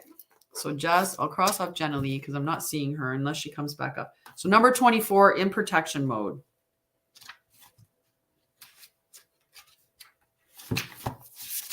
You're welcome. All right. So you are a human being, Jess, not a human doing. Is it possible you're suffering from workaholism?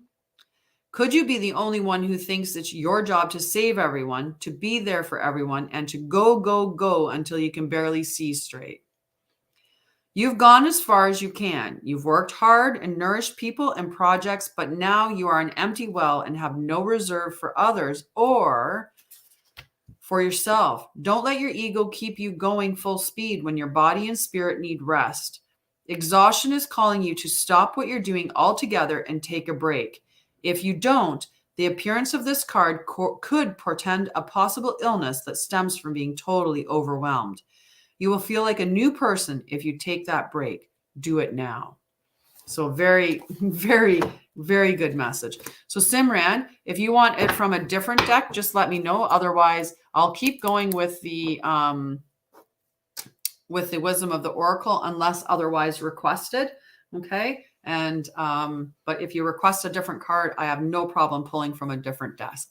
So make sure you rest. Even if it's doing, like I said, take 20 minutes, set aside 20 minutes and just go, now I relax my eyes and relax them. Now I relax my cheeks and relax them. Now I relax my mouth and relax it. Now I relax my jaw, my neck, my shoulders, my chest, my back, all the way down through your body. Then now I relax my mind, and then just sit there and feel the relaxation that's spreading through your body and just stay in that state, resting, just resting.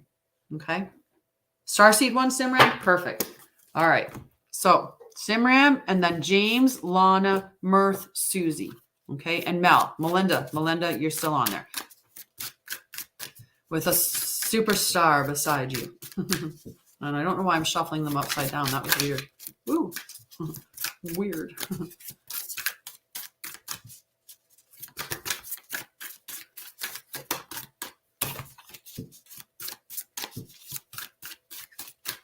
All right, so let's see what we got.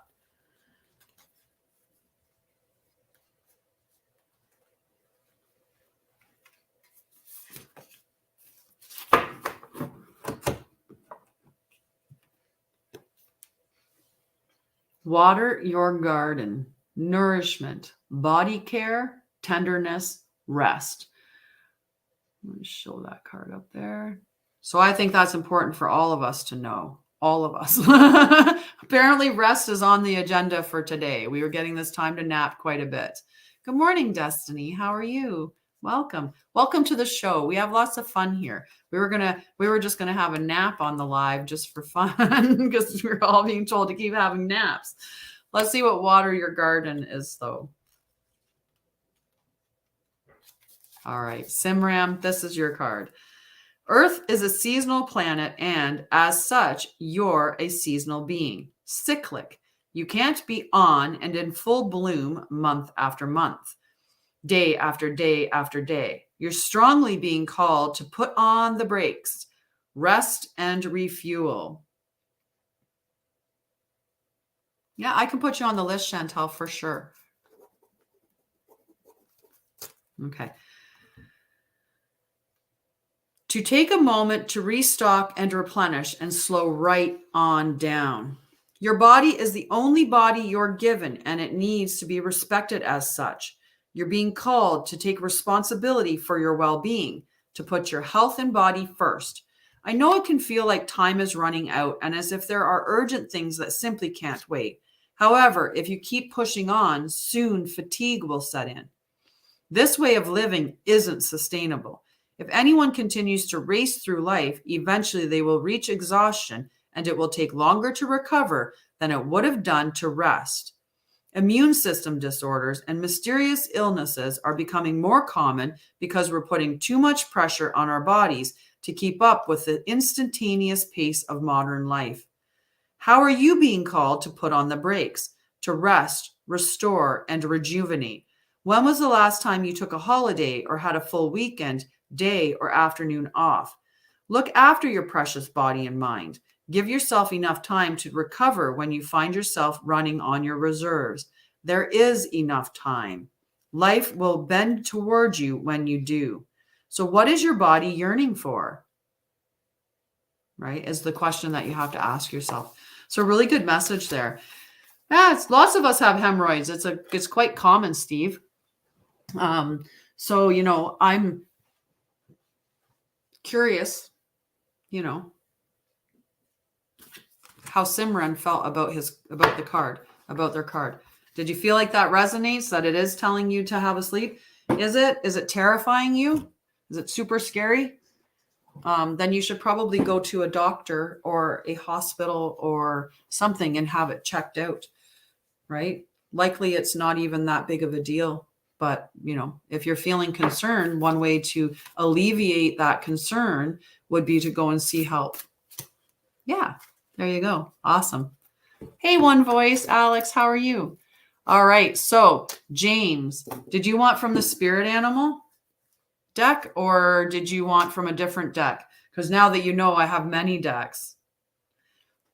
Yeah. And you will. And trust me, from my experience, like I went till I burnt out. I burned myself out so bad. I got, they diagnosed me with MS, which is an autoimmune disorder, right? So I was diagnosed with an autoimmune disorder as my way of telling me I need to stop, I need to slow down, I need to rest, right? So I was really, really, really lucky that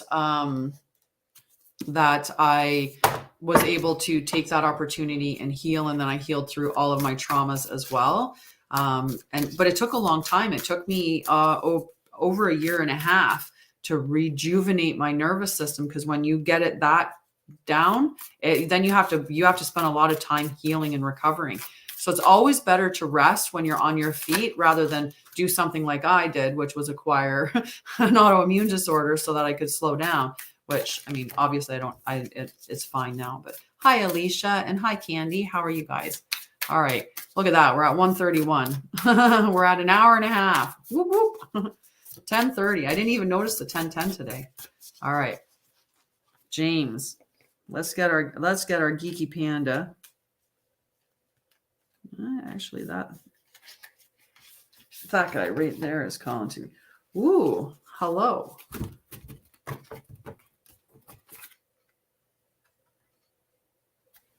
Eagle spirit. Spirit has your back. Okay.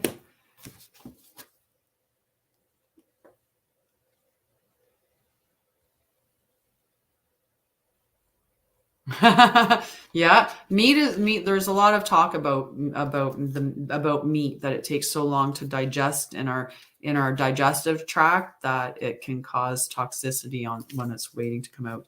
So eagle spirit is your spirit, James. And I'm going to show you that card again so you can see him. He's looking so regal. He's got his beautiful crown. Number 23. So let's see what that's all about. Number 23. Think of eagles flying high above the other birds, soaring on the wind. Eagle spirit has appeared to ask whether you're willing to soar to new heights, even if that means solitude for a while. Truly, all the wisdom of the world is available to you.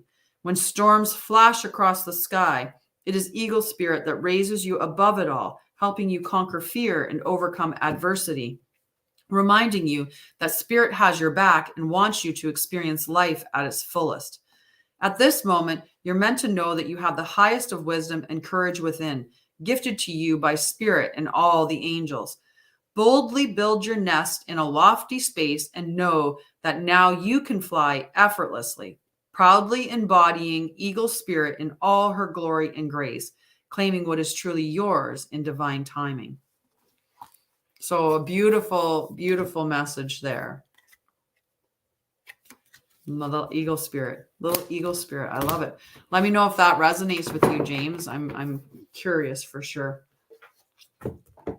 I'm always curious when I pull a card if people feel like it really resonates with them, because maybe it does, but maybe it doesn't. So dun, dun, dun, dun, dun. Lana. And Lana, what were you asking from a specific Hello, Nikki from Alberta, Canada. We have a lot of Canadians here. We have some from Alberta. You guys are in a massive deep freeze. Ontario's chilly, but not like Alberta. I would just moved from there. But short, but I can put you on. I can put you on the list for sure. Okay. I'm just looking for Lana. Nice. Ottawa. We're in Ontario, short, but.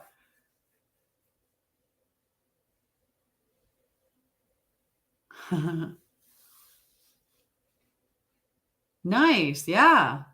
Kitchener. Sweet. No, to North Bay. Oh, you're up there a little bit. Yeah. I'm down on in Northumberland County, so like Rice Lake area, which is cool. Yeah. And when I do the Monday to Friday lives, not really, there's no cost. I pull a card. I do paid readings if you're interested, but I also have a whole trauma oracle reading thing that I do where I look to the cards to instruct you on what your next phase in healing should be. And then I guide you with all of my trauma knowledge and education so that it helps you. You might be Melinda.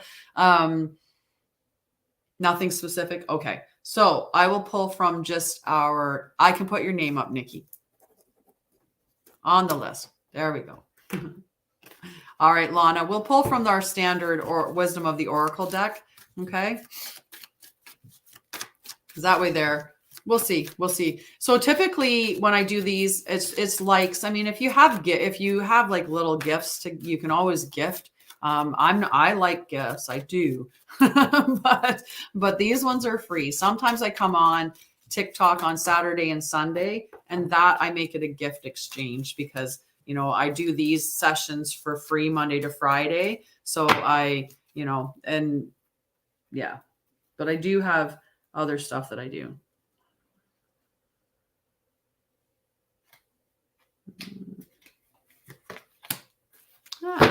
Lana. Community. Number 8. Itchy nose. Number 8. So community, number 8. We got this message, but I think we had it in protection mode, if I'm not mistaken. My hair is tickling my face again. Whoosh. Oh, totally threw it on the floor. Just like I threw something else on the floor. Yeah, which is it's interesting. Yeah, cool. Okay, so number 8. Try not to throw the card this time. So this card signals a new affiliation with a group. Maybe it's this one.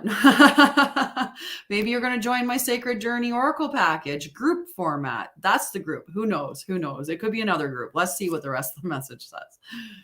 Humans are social creatures, and we need to know we are useful to our families and communities. In community, everyone has an important function and feels I matter. Membership in the group provides a sense of belonging, a kinship, and of purpose that comes from working together for the greater fulfillment of all. Perhaps you are part of a spiritual community or an artistic one.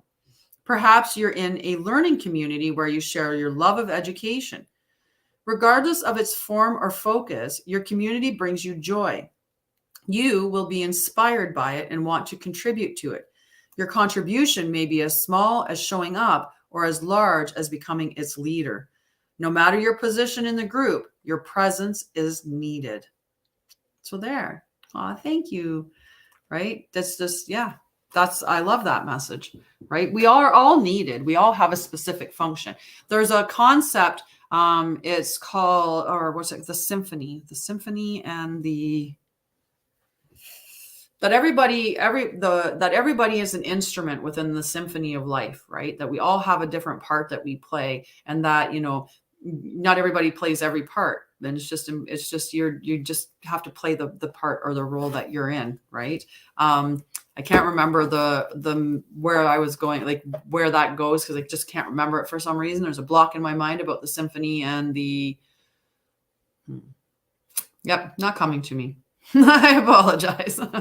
But a good message nonetheless, right? If you're not a part of a group, or you don't feel like you belong, or you haven't found your tribe, right? The people that resonate and connect with you, and see that, like me authentically is different than the person I used to be. Me authentically, I needed to find a new tribe, because some of the people that I was with before, they don't tolerate this stuff. This is weird, right? I know. I was reading it and I saw it come up and I'm like, oh, I missed the antlers. You would have heard me just squeal. Look at me go. Me and antler. Very cute. But yeah, there's, if you're not part of a group, like we all want to belong. We all inherently want to feel like we belong, as a part of a group or a community or a collective, right? So yeah. Is this, depends on what you call lucrative. Right now I'm just starting out, but my whole career isn't just oracle cards. So I have 20 years of nursing under my belt. I have a bunch of trauma courses and education that I've taken. Plus I have all my lived experience with trauma and my healing. So, I combine the oracle cards with that trauma wellness messaging, and guidance that I give people to help them navigate through their trauma or mental health. So it's a slightly different thing than just doing a straight up oracle card reading, right?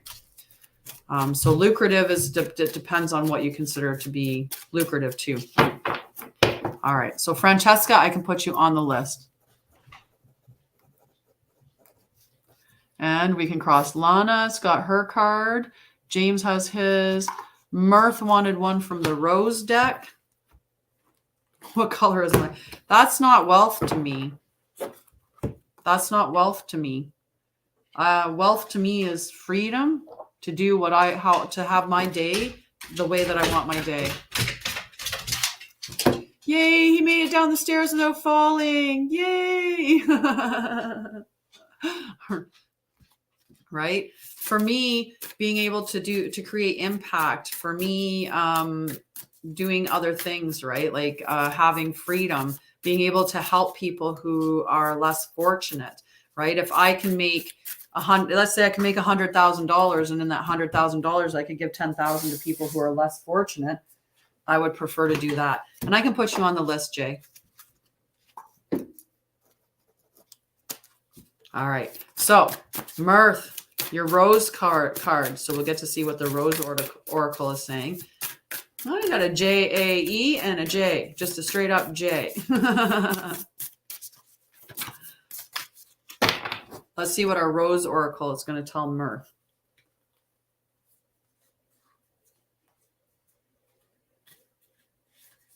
And remember, tomorrow, Mirth, in the Sacred Oracle Journey group, I will be doing the card pull for the group. So I'll post that information. Jada? Perfect. Jada and Jay. Sounds good.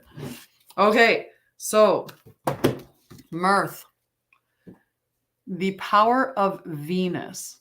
The Rose of Venus. The Rose of Venus. I couldn't read it very well. And I'll read the little words as I flip it around. Alignment, flow, right relationship, harmony. Okay, so let's see what the Rose of Venus is going to tell us about.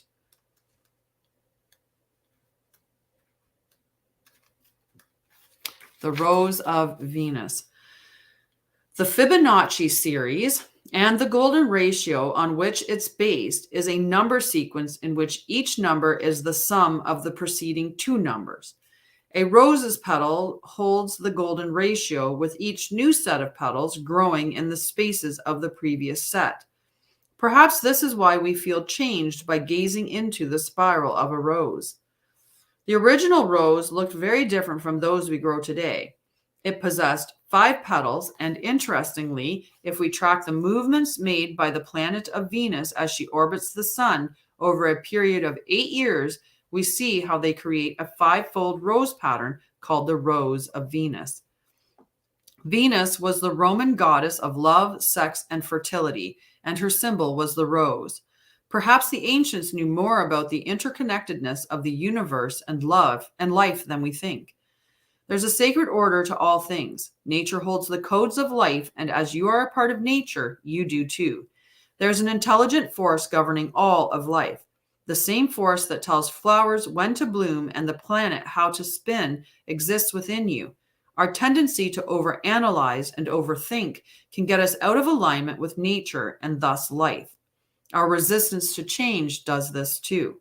This card is an invitation to look at anything that doesn't feel in alignment.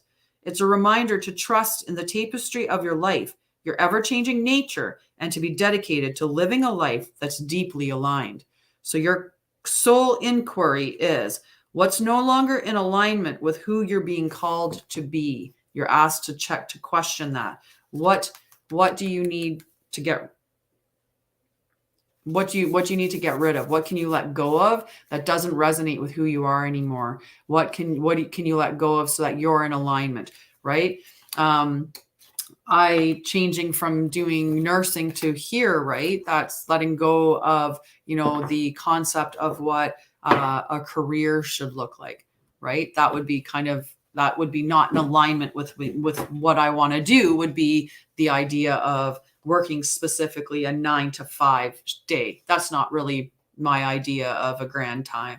I would rather work at a couple hours and have some time off, and work for a few hours and have some time off. That kind of thing. Okay, so next on our list after Mirth was Susie, and Susie wanted from the Starseed deck, so we'll get that deck back up front here. Okay, and Mirth, you can tell me, Mirth, goose flesh and internal things all over resonates deeply. I love that, right? So it's just what lights you up. That's all that you're finding for what's in alignment with you, right? Is what lights your soul up, what makes you go, yes, right? That's the stuff that's for you. When I get oracle cards, I'm like, yes. When I get crystals, yes. When I get anything that's really in the witchy, mystical realms, I get really excited about that stuff. So that's the stuff that's in alignment with me and who I am, right? And if a course was to come up and say there was to be a course on Akashic records, that might be something that makes me go, yeah, let's check out. So then that's something that would be in alignment with me. But if you're looking at Akashic records and you're kind of like, I could learn it. It might be. That's not really in alignment, right? We want the stuff that makes us go, not the stuff that even makes us go, yeah, oh, okay. Just the stuff that makes you go, All right. My dog's totally on the prowl. He's staring out the window. Something must have been out there that got him all lit up. All right.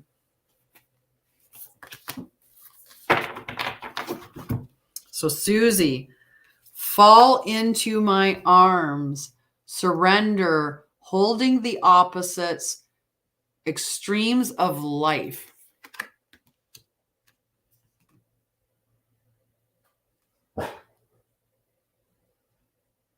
Oh, a squirrel. I was trying to figure out what it was that he was so interested in. Because you know a dog that's interested versus a dog that's not. And he is so interested right now, like so peaked up, alert, ears like this. Now he's running around trying to figure out what. He wants the squirrel. He's like, there's a squirrel on my property. I got to get the squirrel. I got to get him. He's super jacked right now. I know, buddy, but you can't go out and get him. You can't. Okay, Susie. He's like, I don't understand. But he's right through that wall. I don't understand. Cass, relax. No. He's like, please let me out. Please let me out.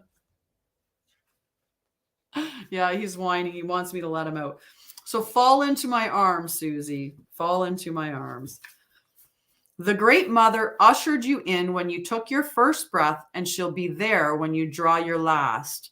She knows how challenging life can be, that being a human can be lonely and confusing, that the polarity and separation can be excruciating when your soul remembers the oneness of Source. But at the same time, it can be incredibly glorious and sweet. So often we see things as either good or bad. When things go well, we make it mean that we're being rewarded. And when things go bad, then perhaps we've done something wrong. However, we're all here to expand and grow, and it's through the extremes of life that we do exactly that. You're being invited to welcome the highs and lows of the human experience, to let them initiate you more fully into life. The agony and the ecstasy, the beauty and the bitterness. This life is but a single breath in the inextinguishable existence of your experience as a soul.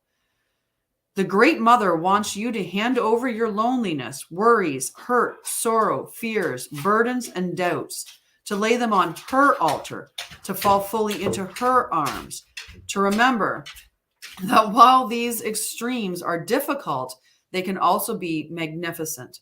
The more wildly the pendulum of your life swings, the more truthfully you can say, I truly lived.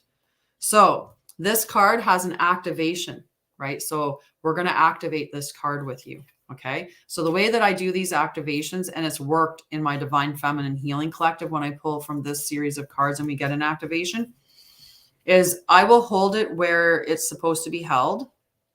And you're going to imagine that it's being held to your heart space, right? And you're just going to repeat after me what I say. Okay.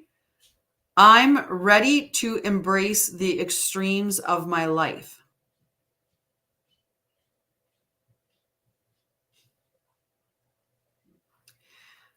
I lay all that I'm carrying onto the Great Mother's altar and fall completely into her arms.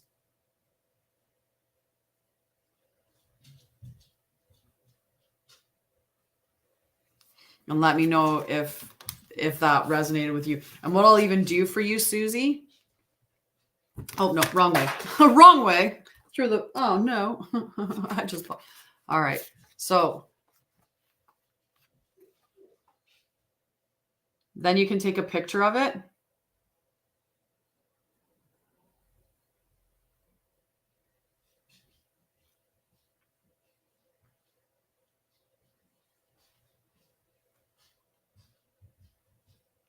There. And I get to pick up all the cards I bumped with my elbow and threw on the floor. Slow, slow. Hello. Hi, Sakshi. All righty. That was Susie. Beautiful card. So we've got Chantel. Are you still around, Chantel? You're so welcome. You're so welcome. We'll see where. Just wanted to make sure I didn't mix any other cards up with it. All right. Oh, perfect. And did you have a specific deck that you wanted it from? Oh, stretch out my leg. Ooh.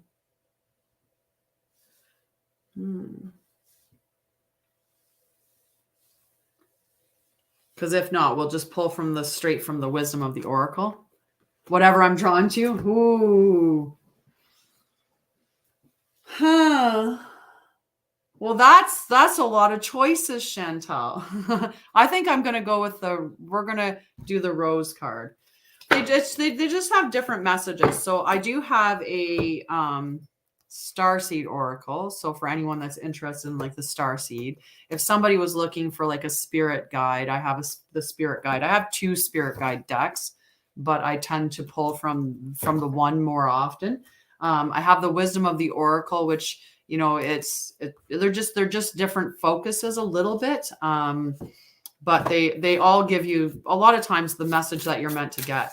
So for Chantal, I'm going to pull from the Rose Oracle because I do like this card. And for some reason, Chantal, I feel like your message is going to be here. Or it's going to resonate. Something you need to hear is here.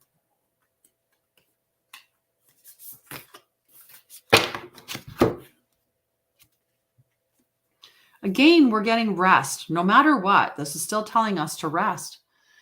The fertile void, inner winter, rest, patience, potency, secret beginnings. Because remember, all endings are just beginnings in reverse, right? When we get to an ending, then that gives us the ability to open up for a new thing, right? So the fertile void, let's see what our fertile void is telling us about. Okay. So this is I'm going to take a sip.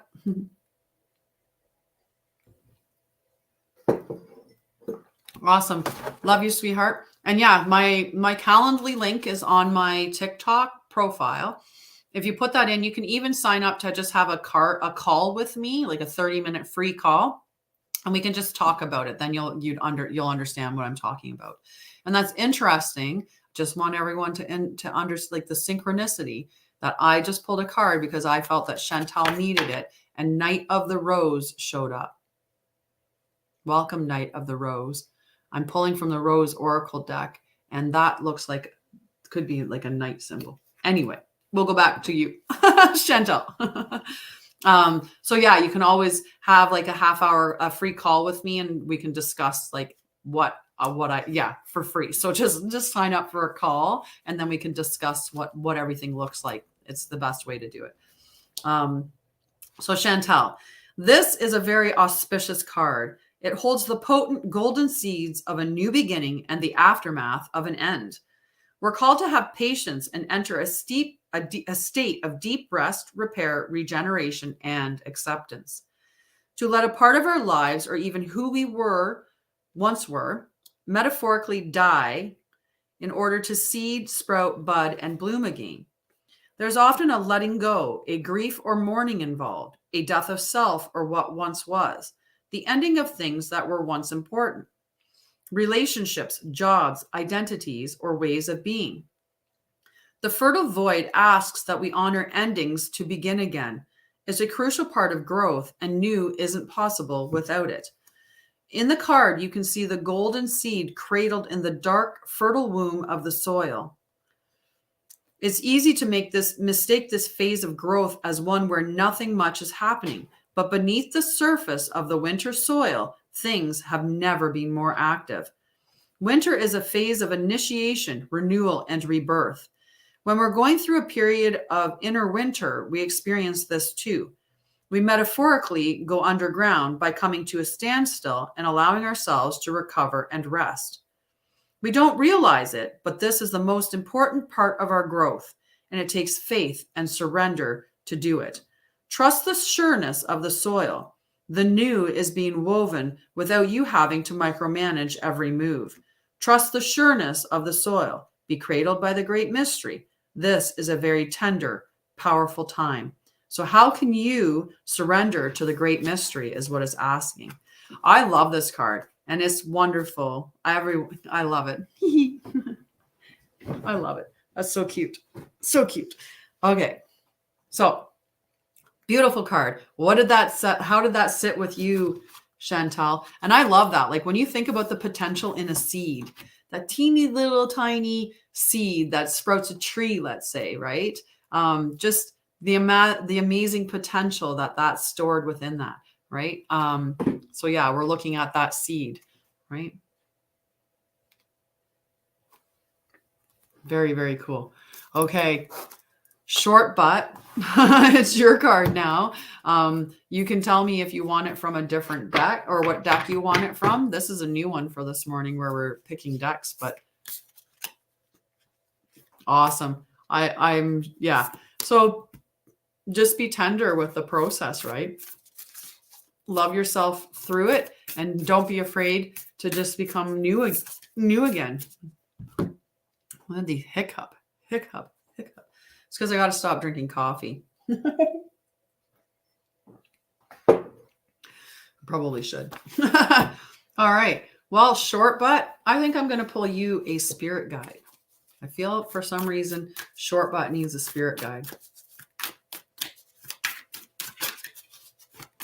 And then we have Nikki, Francesca, Jada, and Jay. And then I'm probably pretty close to being off then. I've been doing it for almost 2 hours. And I should probably at least sign off on Facebook and YouTube and LinkedIn at the 2-hour mark at the very least. And we maybe will, but yeah, I do have to sign off because I do have to do some things. I have a call at 12:30. I want to be off before then for sure.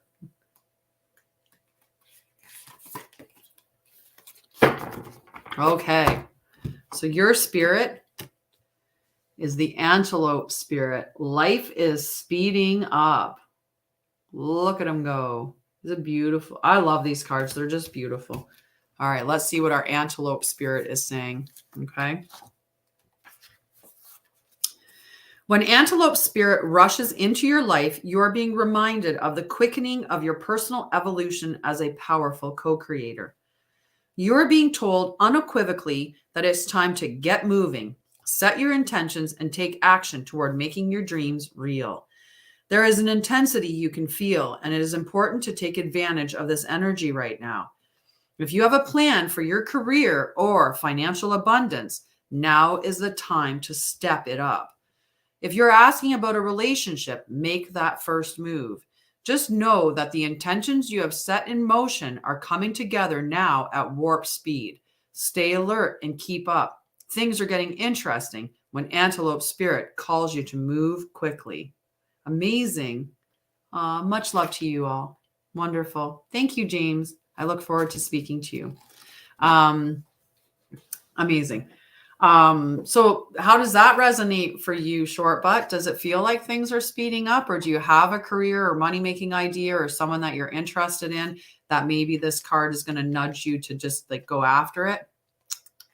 Go get it. Go get it. Right? We talk like there's the secret and manifestation, and manifesting is a huge thing. Now I do manifesting as well, but one of the things about manifesting is you can be thinking about what you want. Like you can envision what you want. So let's say I envision myself having a healthy body, being the perfect size. I want to be just ideal size and body weight for me. So I'm envisioning that.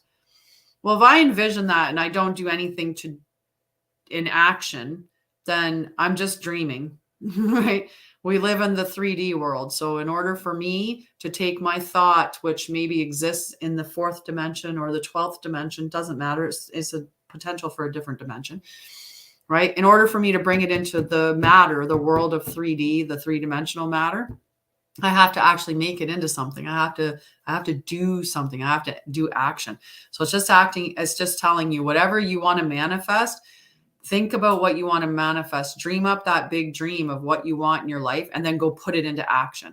So for that, if I'm thinking I want to be the ideal body size and the ideal body size for me, then the next thing that I'm going to do is maybe start eating healthier, or, I'm going to start walking every day, right? At least get some action going. And it doesn't mean that, you're like, oh, I want to be the ideal body weight. So then you're like, okay, it's working out all day long and I'm going to eat very little and we're just going to be all about the working out. It's not about that. Things come to you in easier ways. If you decided, I want to find the divine partner. I want to find my divine partner. So you start manifesting your divine partner.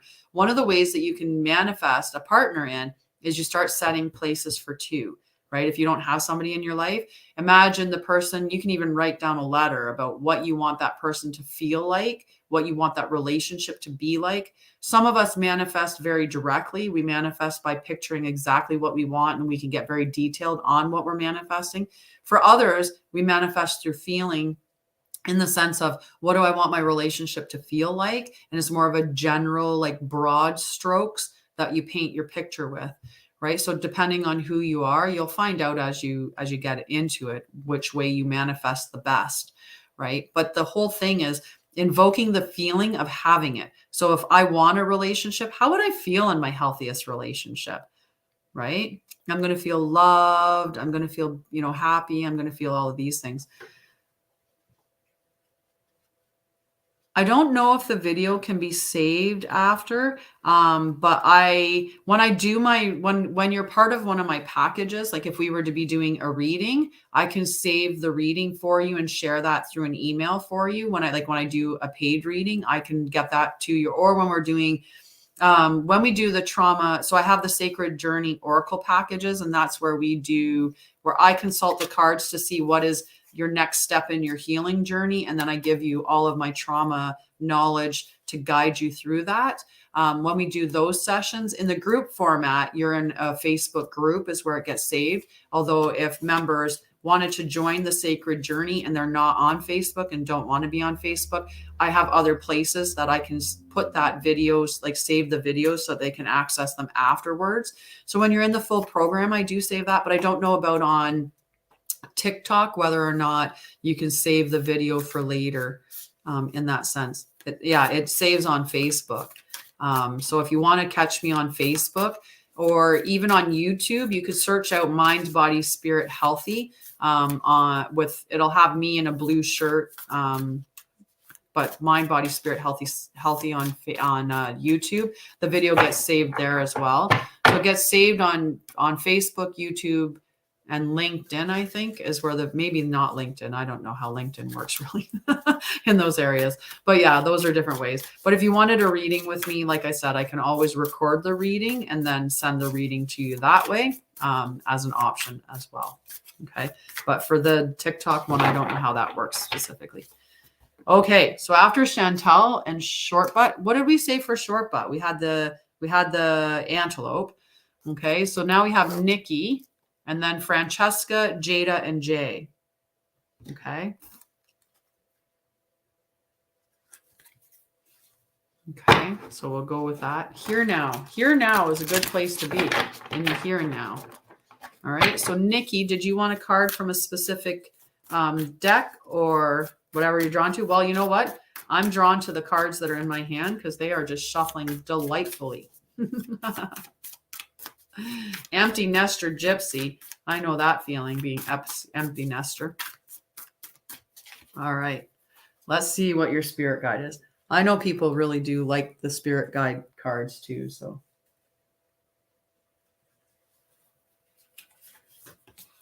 Aw. I always get happy when I see it's like, I don't know. Starfish spirit, open to infinite possibilities. It's a beautiful card. Beautiful card. Hi, friend. Beautiful. I love the artwork on these. Okay, starfish spirit.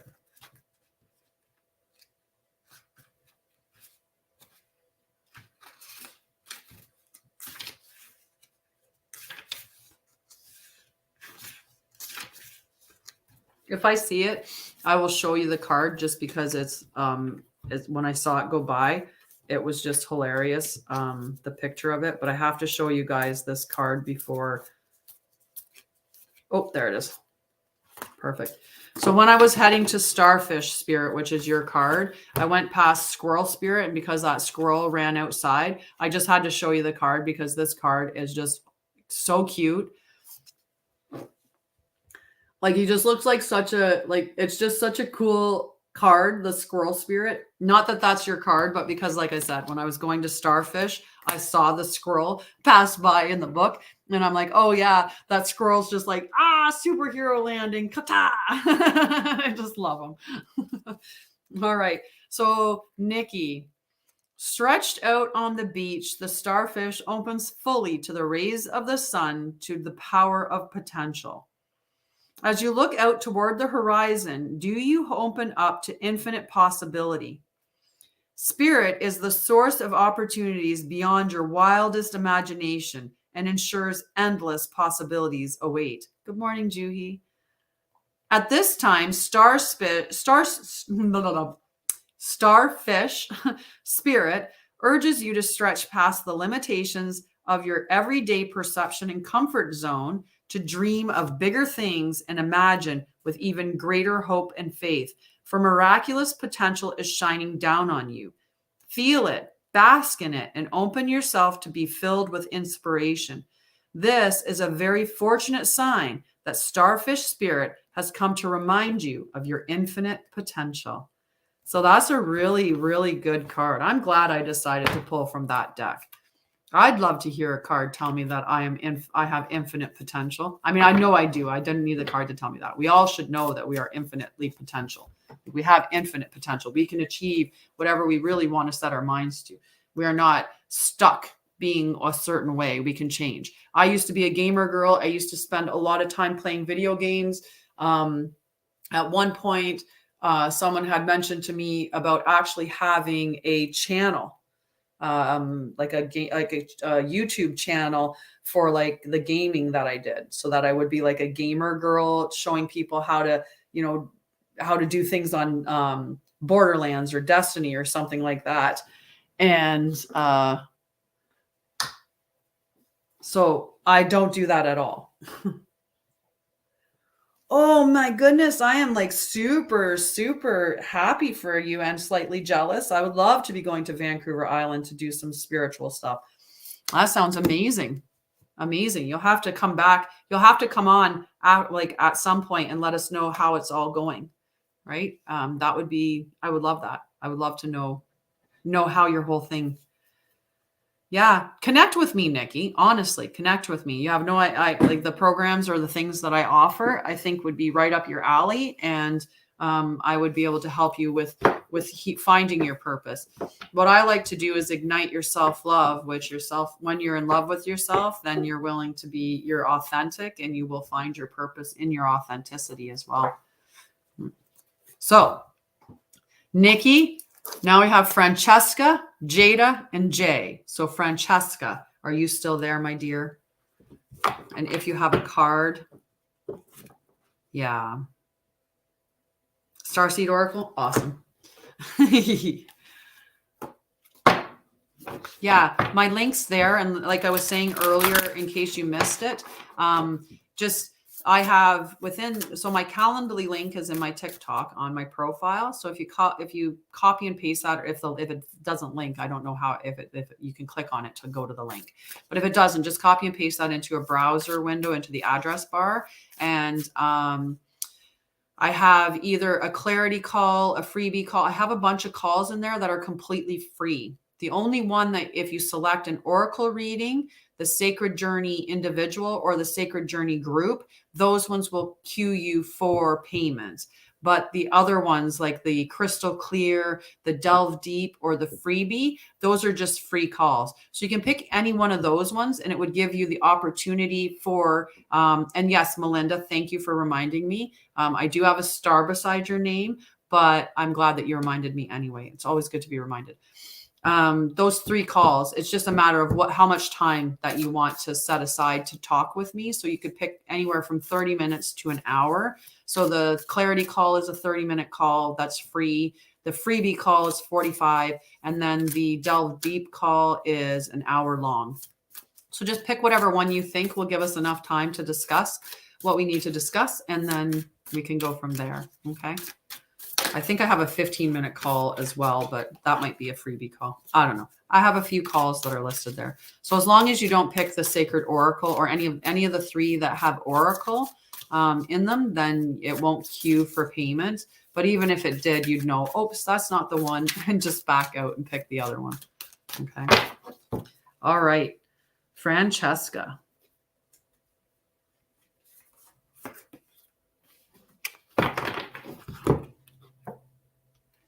New Earth. It's happening. Keep holding the vision. Sometimes it's hard to read them upside down and back, or not upside down, but backwards like that. But I managed. It's happening. Keep holding the vision. A new earth.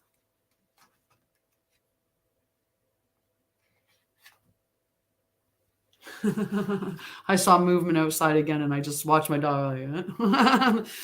He saw it too, apparently.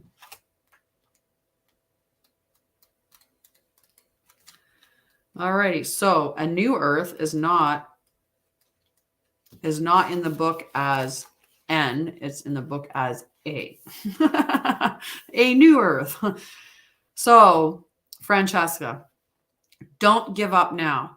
You're closer than you think. Okay, I'll send you the link through email.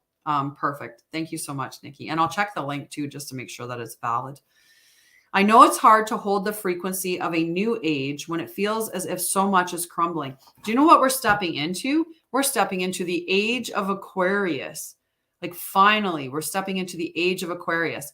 And tomorrow is the winter solstice, which marks 10 years since the beginning of the Mayan calendar. Really, really amazing. So Bunch of stuff, bunch of transitions, a bunch of shifting, right? That age of Aquarius is going to be a big movement for us. We're going to feel a completely different energetic shift within the world because of that. So this is your sign. Or wait, I know it's hard to hold the frequency of a new age when it feels as if so much is crumbling and so many are losing faith. This is your sign that you're facing the right direction. You have a great gift in being able to see the potential of things before they exist. Tend to the new seeds, dream them into existence. Don't lose faith now. Keep your focus fixed. Planting new seeds and bringing about a shift of the ages is no mean feat. It requires extreme trust and a radical vision. If you pull this card, it's a reminder to have faith. You chose to be here, to be a part of this global shift. Whether you're bringing it about through prayer and meditation or through working on a project, job, or creation, keep going. It's happening. Don't give up now. The world needs more dreamers like you, more people with hope in their hearts. The road ahead may not be plain sailing. Ushering in a new age in times of change is never is. You're being encouraged to remember that what you've been working toward for so long is almost here. Don't question yourself now. Don't waver. Dig your devotion deep, for if you do, in the not too distant future, you'll be able to sit back and watch all that you've carefully planted and nurtured grow and bloom. It's possible. Keep focusing on your dreams. You're closer than you think. So your inquiry is, how can you keep holding the vision? I think it's a really amazing, amazing card for you, Fran.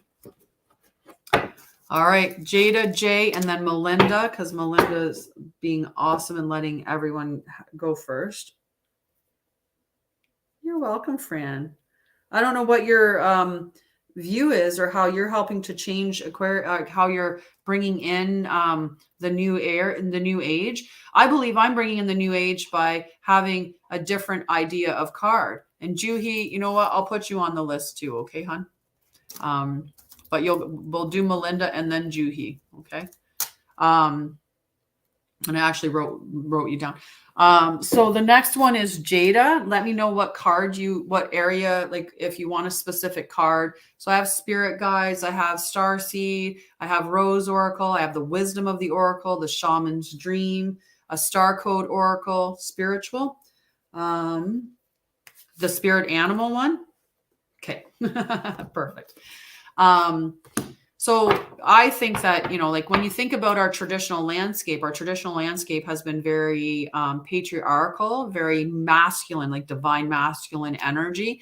And the age that's coming in now is going to be more of a feminine energy.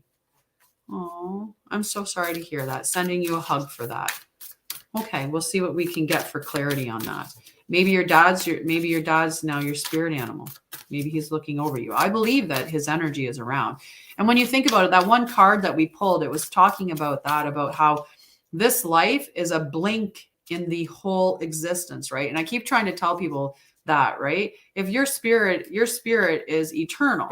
So having an eternal spirit, and then you're in this human body for 38, 48, 108, whatever, however many years you're in your body, right? 98, 108, doesn't matter. You're in your body for all those years. That's a blip in eternity. That's such a small time frame in eternity, right?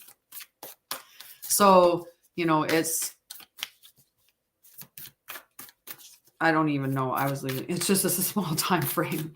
We spend more time in our spiritual form, which is lifetime, right? It's forever. It's eternal. So the spirit of your father is still there. I think that's what I'm getting at, is that spirit will always be there. Okay. Okay. Jada. Oh, I like this one. It's so sweet. Elephant spirit. Learn from the past. He's just beautiful. I love elephants. Elephants, I have a bunch of like little neck ornaments that are elephant ornaments. And I love elephants. I think that they're just beautiful, beautiful animals. So number 25, elephant spirit.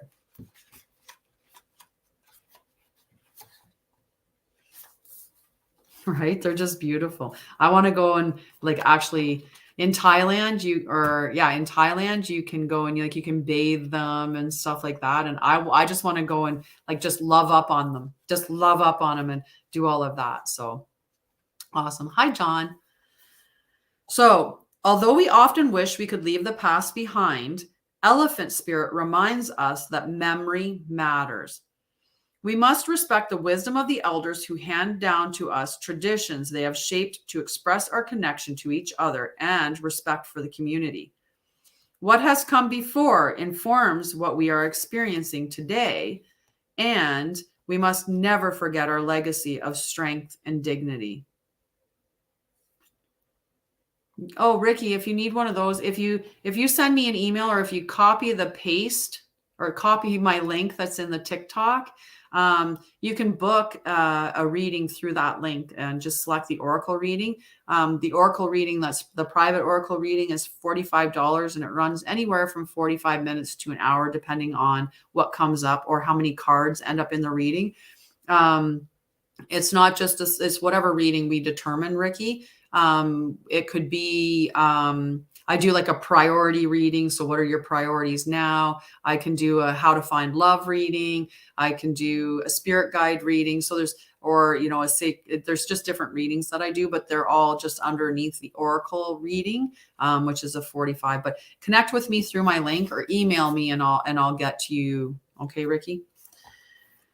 So elephant spirit appears with the message that we are to acknowledge that which came before and learn from it. All of us are memory-based creatures, and we must revisit the past to understand where we are and where we are going. The stories of events you experienced, the stories in our collective memory, and the stories of relationships you have had can be told many ways. What story will you tell? Elephant spirit is here to encourage you to make it one that stirs you in sense of power and dignity, for you have honored yourself by choosing to learn from your past. Spirit rejoices in your willingness to learn and grow. So that's a really, really awesome, I wonder if anyway, I was going to try. We'll cancel that. So on my TikTok profile, there should be the email there, which is mindbodyspiриthealthy@gmail.com. Yeah. So, if we revisit the past, we can we can revisit people from our lives as well. Right. And in our memories, right? People are never really gone. Their memories are there. And when we know that, we can tap into the emotions of how we felt, right? If I sit and think a lot about my son being here and us hanging out, like I can feel that a bit, right? Like I can pull him to me energetically, I think. But also maybe, and as well, we can always look at what we did in the past or what somebody else did in the past as a warning or a caution for us to be careful going in the future, right? Let's say somebody that we know, they just had a really bad diet, let's say, and oh no, my son's still here. He's not in the house. I've not lost my children. I lost a husband. That's the only thing that I've, family. But my husband, actually, he, after we had separated, he ended up dying. And I'm still connected with his son. His son and my son are actually very good friends, which is nice. But yeah, no, my children are here, thankfully. My heart goes out to anybody that has ever lost a child, because I know it would be one of the most challenging things you could go through. So J, just the letter J, are you still there? And we'll see what comes on. Yeah, he had a history with addiction, and when I met him, he got clean. But then, there was a lot of toxicity stuff there too, and we ended up going our separate ways. And he kind of went back to old ways as well, and he ended up overdosing. So was really sad. Yeah. So that's our cautionary thing that we can listen to with the elephant, right? Is that, making sure that we work on our mental health, that we work on healing ourselves so that we don't lean into addictions like that. That's as a parent if I had an addiction, there's a possibility that my child could have an addiction. They would have genetically more of a predisposition to become an addict because they were raised with someone that has an addiction. So it's something that they would have to be extra cautious about going forward. So that might be what the card is telling you, is to be Patty Sa. That's the name of my niece. But so that could be what it's saying is, look to the past to make sure that you're not repeating any of the things that your dad did. That's going to align you with that, and that you're taking care of yourself and being kind and loving so that, we can heal and get past that. I don't know. TikTok's weird. Hey, 1 minute you're up and the next they just take all your likes away. Like, she can't have that many likes. That's not cool. That's more likes than she's had before. We got to stop that. I don't know with TikTok. So J, are you there? Letter J. That's all your name came up with, was as a J. So let me know if you're there. And if not, we have both Melinda and Juhi. You're so welcome. Definitely connect with me if you'd like to work more on things, and you kind of like the idea of using tarot cards or oracle cards to direct our healing journey, and then with my guidance and intuition and all of the healing stuff that I have, right? So Juhi first. What cards did you want, Juhi? We can do the Spirit Guide. We can do the Wisdom of the Oracle. We could do the Star Seed. We could do the Rose Oracle. We could do the Shamans. How many Oracle card books can I hold in my hand at the same time? The Shaman Dream. Oh, this is getting tight. We could do the Star Codes. So those are just the 5 that I have sitting right here. 6, sorry, I can't count. 6 that I have right here. 7, number 7, big number 7. I can hold 7. I could probably hold a 7th one.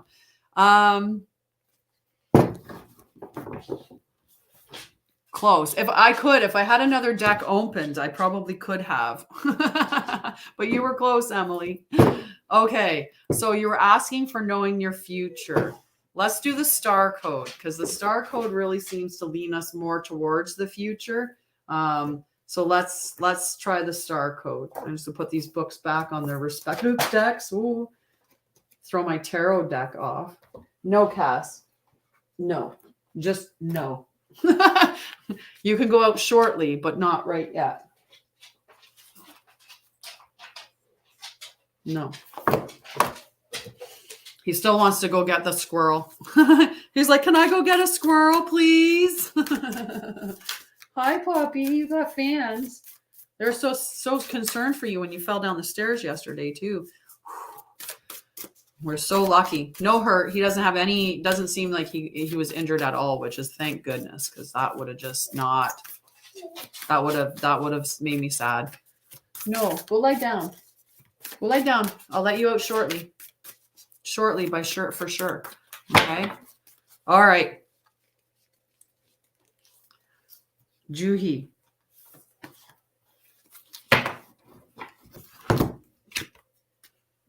Messenger. All right, I got to flip it around. I was like, I'm pretty sure it's saying serious energy, bringing harmony and balance. So let's see what this one says. And then I'm jumping off after Melinda's card, okay? And Emily, I'll throw you in there, Emily, for sure. I'll throw you in there. So Emily and Melinda, and then that's it, because I'm at 2.5 hours that I've been live, and I'm sure that on Facebook everybody's like, oh my God, like just stop. Just stop. So yeah, so Messenger is the message for Juhi. You're part of the lineage of souls who have dedicated their lifetimes to the upliftment of the planet, to returning time and again to seed the light. The crystalline ones, the ones who are here to plant the sacredness of life back in, to honor both, woo, celebration, to honor both the sacred feminine and masculine, to usher deep reverence back in. Many ascended masters are thought to be connected to the energy of Sirius. Often appearing as a shade of blue, they hold the frequency of pure love and are here to help the masculine and feminine exist in harmony, to ensure greater balance, to help us to see that we're all connected and that the masculine and feminine energies exist within us all. You're being called to bring about this balance and harmony between the masculine and feminine, to be a guardian of harmony and balance on Earth. Think of the whales traveling around the globe, sharing love through their healing vibrational song. Their unique notes send balance and harmony to every corner of the planet. Getting a phone call. We're just going to let that go to message. I don't know that number. So their unique notes send balance and harmony to every corner of the planet. A rebalancing of the masculine and feminine is occurring worldwide. It's a resurgence of the sacred within us all, a returning of the sacred union within, a rekindling of heaven and earth. You can begin to bring harmony and balance by creating it in your own life. The ripples will flow from there. You can honor and balance the sacred masculine and feminine energies within yourself and others. So your soul inquiry is, how are you being called to bring harmony to your life or the planet? How are you being called to honor the sacred masculine and feminine within you? Apparently they really want to get a hold of me. Hello, Ricky. How are you? I'm getting the same numbers calling me again. It's an Ontario number. Ontario. But I feel like they can go to message and I'll return their call. That would be cool. So really good message for you, Juhi. It sounds like you have an important mission on balancing those the masculine and feminine energies. So remember that feminine energy. Hi. Yeah, there's a lot. We're Canada strong. I think we've determined that Melinda is the only American thus far, unless somebody else is hiding on here. And I know on my Facebook, I've had people that were, look at that, Burnaby. I bet they're from BC. Where are you from, Emily? Ohio, nice. What card deck would you like? What deck of cards would you like me to pull from? We can continue with the Oracle, the Starseed Oracle, or we can do, I have so many Oracle decks. It's really you could have a Spirit Guide Oracle, one that's the Shaman, or Wisdom of the Oracle. West Virginia. Spirit? Perfect. I like the Spirit Guides. Let's get the Spirit Guides.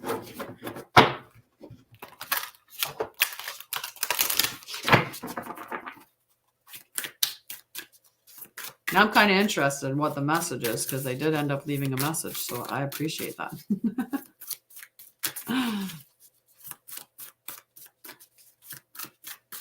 I have two. So I have this Spirit Guide deck, but I also have, you know what? Let's do it. Let's do it. We're going to put that Spirit Guide. We're going to use this Spirit Animal. And this is the Spirit Animal Oracle. The Spirit Animal Oracle.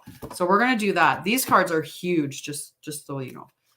Like I can just like, so we're going to shuffle the lengthwise.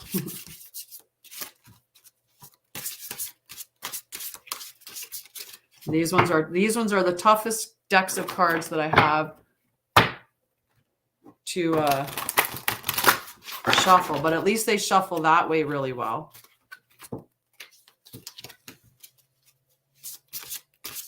We just had to take our time with these guys. All right. Emily. Well, that's interesting. You're going to love this. You're going to love this because I think this is hilarious.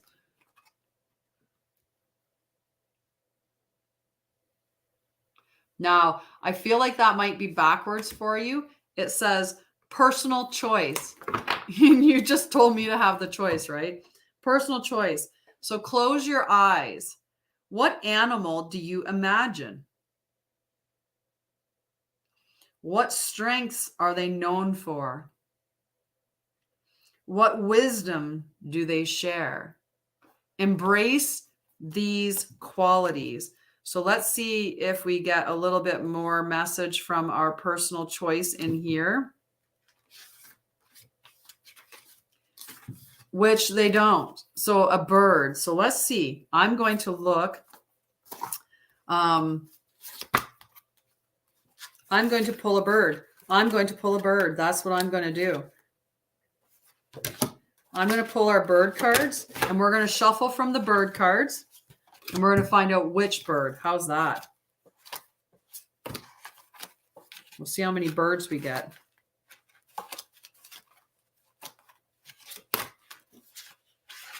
I don't know. We won't count a butterfly as a bird, although it was tempting. It was tempting.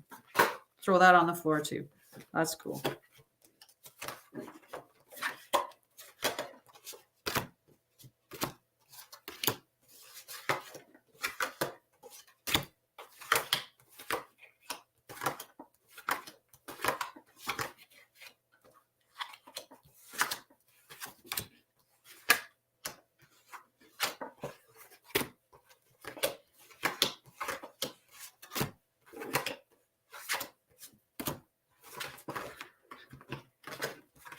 All right. No problem. This is fun. This is actually fun. Okay. So these are all the bird cards that are in the deck. Hi. That's what the show is, but I've been going for 2 hours and 37 minutes. So I was just going to pull the couple of cards that I have left, but I'm on here Monday to Friday, 9 a.m. to 10 a.m. Monday to Friday, and I pull cards, and then sometimes I pop on in little pop-ups on TikTok where I pull a card as well. So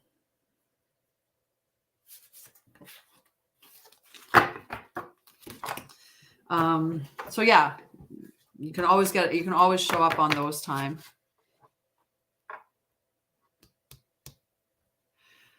No, I actually, so can I ask what it is in you that gets triggered by what it is that we're doing?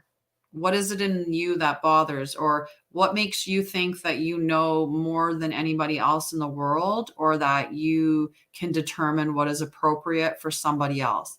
What makes you think that it's your right, or that you're the mouthpiece, or you're the champion for everybody to determine what is good or what isn't good, right? What is in you that is so toxic that you want to go shit on other people's stuff? That's the bottom line of it, like the straight up just like harshness of it.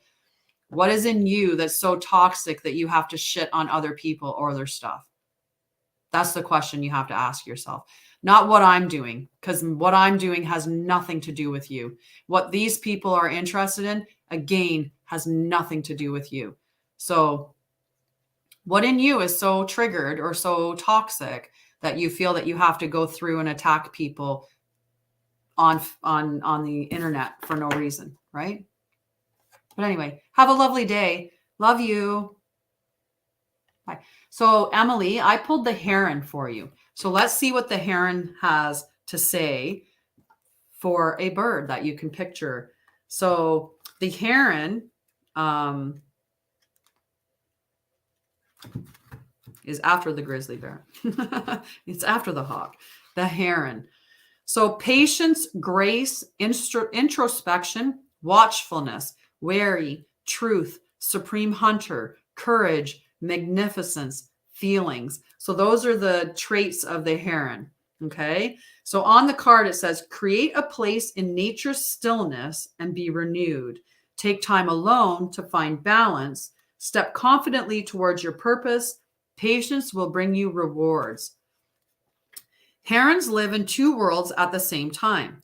Their feet are planted in the watery world of intuition, and their head is in the sky of mind. They stand for long hours, staring into the water and their own reflection.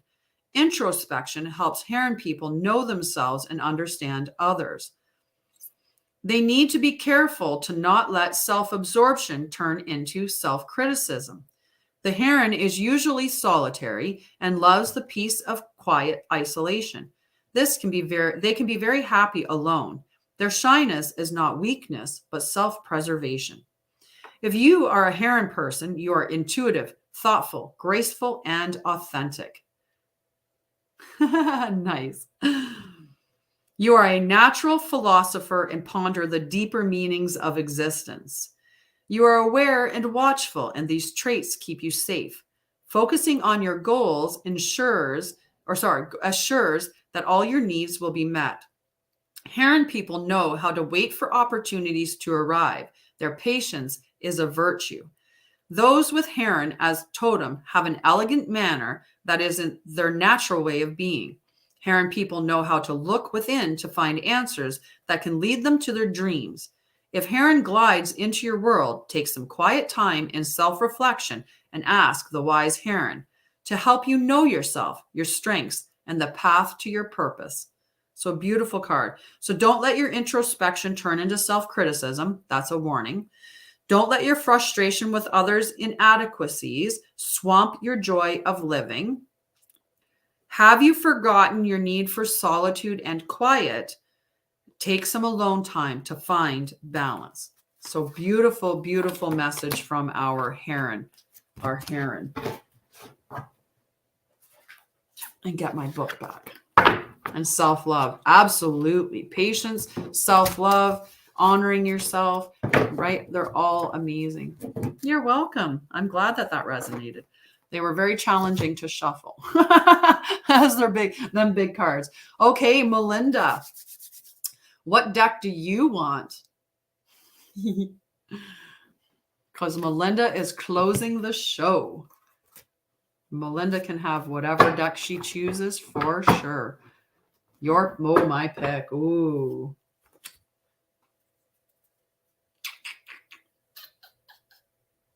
You know what? I'm actually going to reach in and I'm going to pull out a different deck, an entirely different deck. We are going to pull. So if you don't know about Kyle Gray, he is he's an angel teacher. Like he teaches about angels and spirituality and stuff like that. So this one here, it is it's windows and stargates for energetic travel through time and space. Oh, I have way more than seven. I have 1, 2, 3, 4, 5, 6 just in this drawer. 7, 8. Yeah, I have 9 that we haven't even looked at. At least. I don't even know. I don't have a full count. But yes, I could have held 7 in one hand. Definitely. So let's see what our message is. Let's see what our message is. That card turning sideways did not help. These cards, just because then we'll get a new one. Plus, Melinda and I are going to have some fun in a little while here. And, okay, that's it. This is your card. Okay? Because this card has jumped out twice now. So we're just going to take it as your card. Oh, thank you. I definitely it's time to get up and move. I am present. Light body activation, I think, or might be activation, accessing the divine within. Perfect. Okay. I am presence. Light body activation, accessing the divine within. Beautiful card. Okay. I am presence. I haven't read with this book too much, so my book's kind of stiff. The I am presence is frequently mentioned in the Ascended Master's teaching. It's the individualized presence of the divine that rests within us all personally. I see no difference between the I am presence and what other people call the inner teacher or higher self. It's the aspect of divinity that lies within us, offering us great wisdom. It's the inner Buddha or Christ consciousness.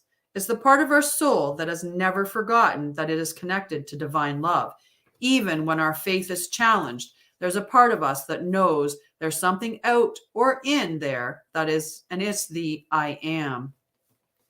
This card is the gateway that allows you to reflect upon the fact that this incredible, infinite divine being is within you, always aligned with love and always offering wisdom.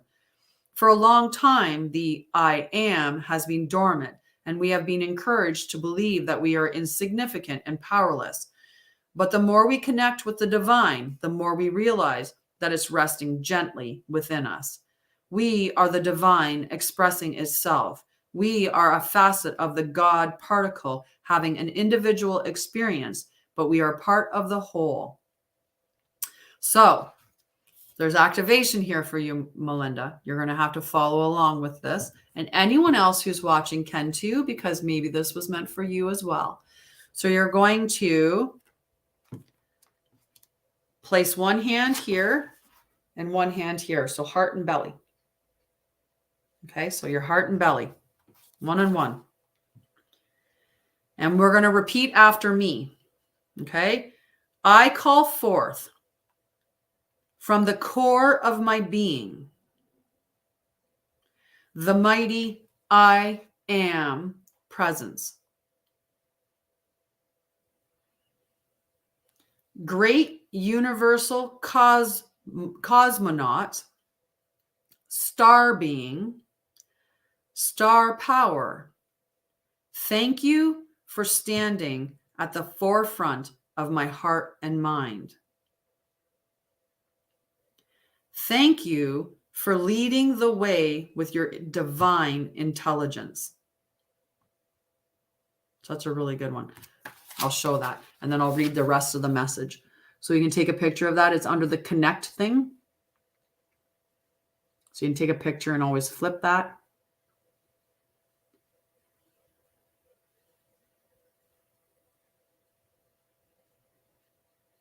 And then we'll flip it. Perfect. You are experiencing a great shift, which is helping you understand yourself in ways that were previously impossible. This is an exciting time. You are connecting with the highest form of intelligence within you. The body of light within you is growing brighter, and you are becoming aware of how your actions and choices affect the unfolding of your future. The bright light you are is expressing itself unapologetically. Shine bright in your authenticity. Absolutely. That's what we should all be trying to do, right? That's what we should all be trying to do. So anyway, a beautiful card to end the show. And calling it a show again. We're just going to end the show on that card. That is for sure. That was beautiful. But I do remind everybody, I'll be back here from 9 to 10. I mean, it's 11:30, 11:48. So I clearly messed up on my time management today. But I love you guys, and I love the interaction that I get from everybody. There's this great energy that gets going between us. And I love how we can kind of help each other out, because something that someone brings in and makes somebody brings up something, or a card that comes up for somebody, or the information that then it changes and stuff. No, I'll check and see the booking, and yeah, no, it'll be straightforward. It'll be straightforward. We'll start talking and we'll see where it goes. I'm kind of a go with the flow kind of in that sense. Like I really believe that we can connect and channel God, our higher power, at least higher power. I can connect with my spirit. That, when you think about our bodies couldn't contain our entire spirits, like I don't think our bodies would be strong enough to handle the full power of our entire spirit, right? So there's only a portion of us that's here, but we can connect to the rest of us that we can't. That's my understanding. And that's what other people would say, right? So yeah, but I love you. And yes, I'm going to go to the bathroom. I'm going to let the dog out so he can go and investigate all of those squirrels that he saw. And I can try to keep him reined in. But I do have a call, so I have to definitely go pee and get my stuff together for that call. But I love you guys. Thank you so much for joining with me. And again, just I love you guys. I'll see you tomorrow. And tomorrow's our winter solstice. So maybe I'll do something a little different within that live session too. Just to honor the winter solstice and the energy that's there. But you guys have a wonderful day. I love you and thank you so much for participating. It was awesome. So I will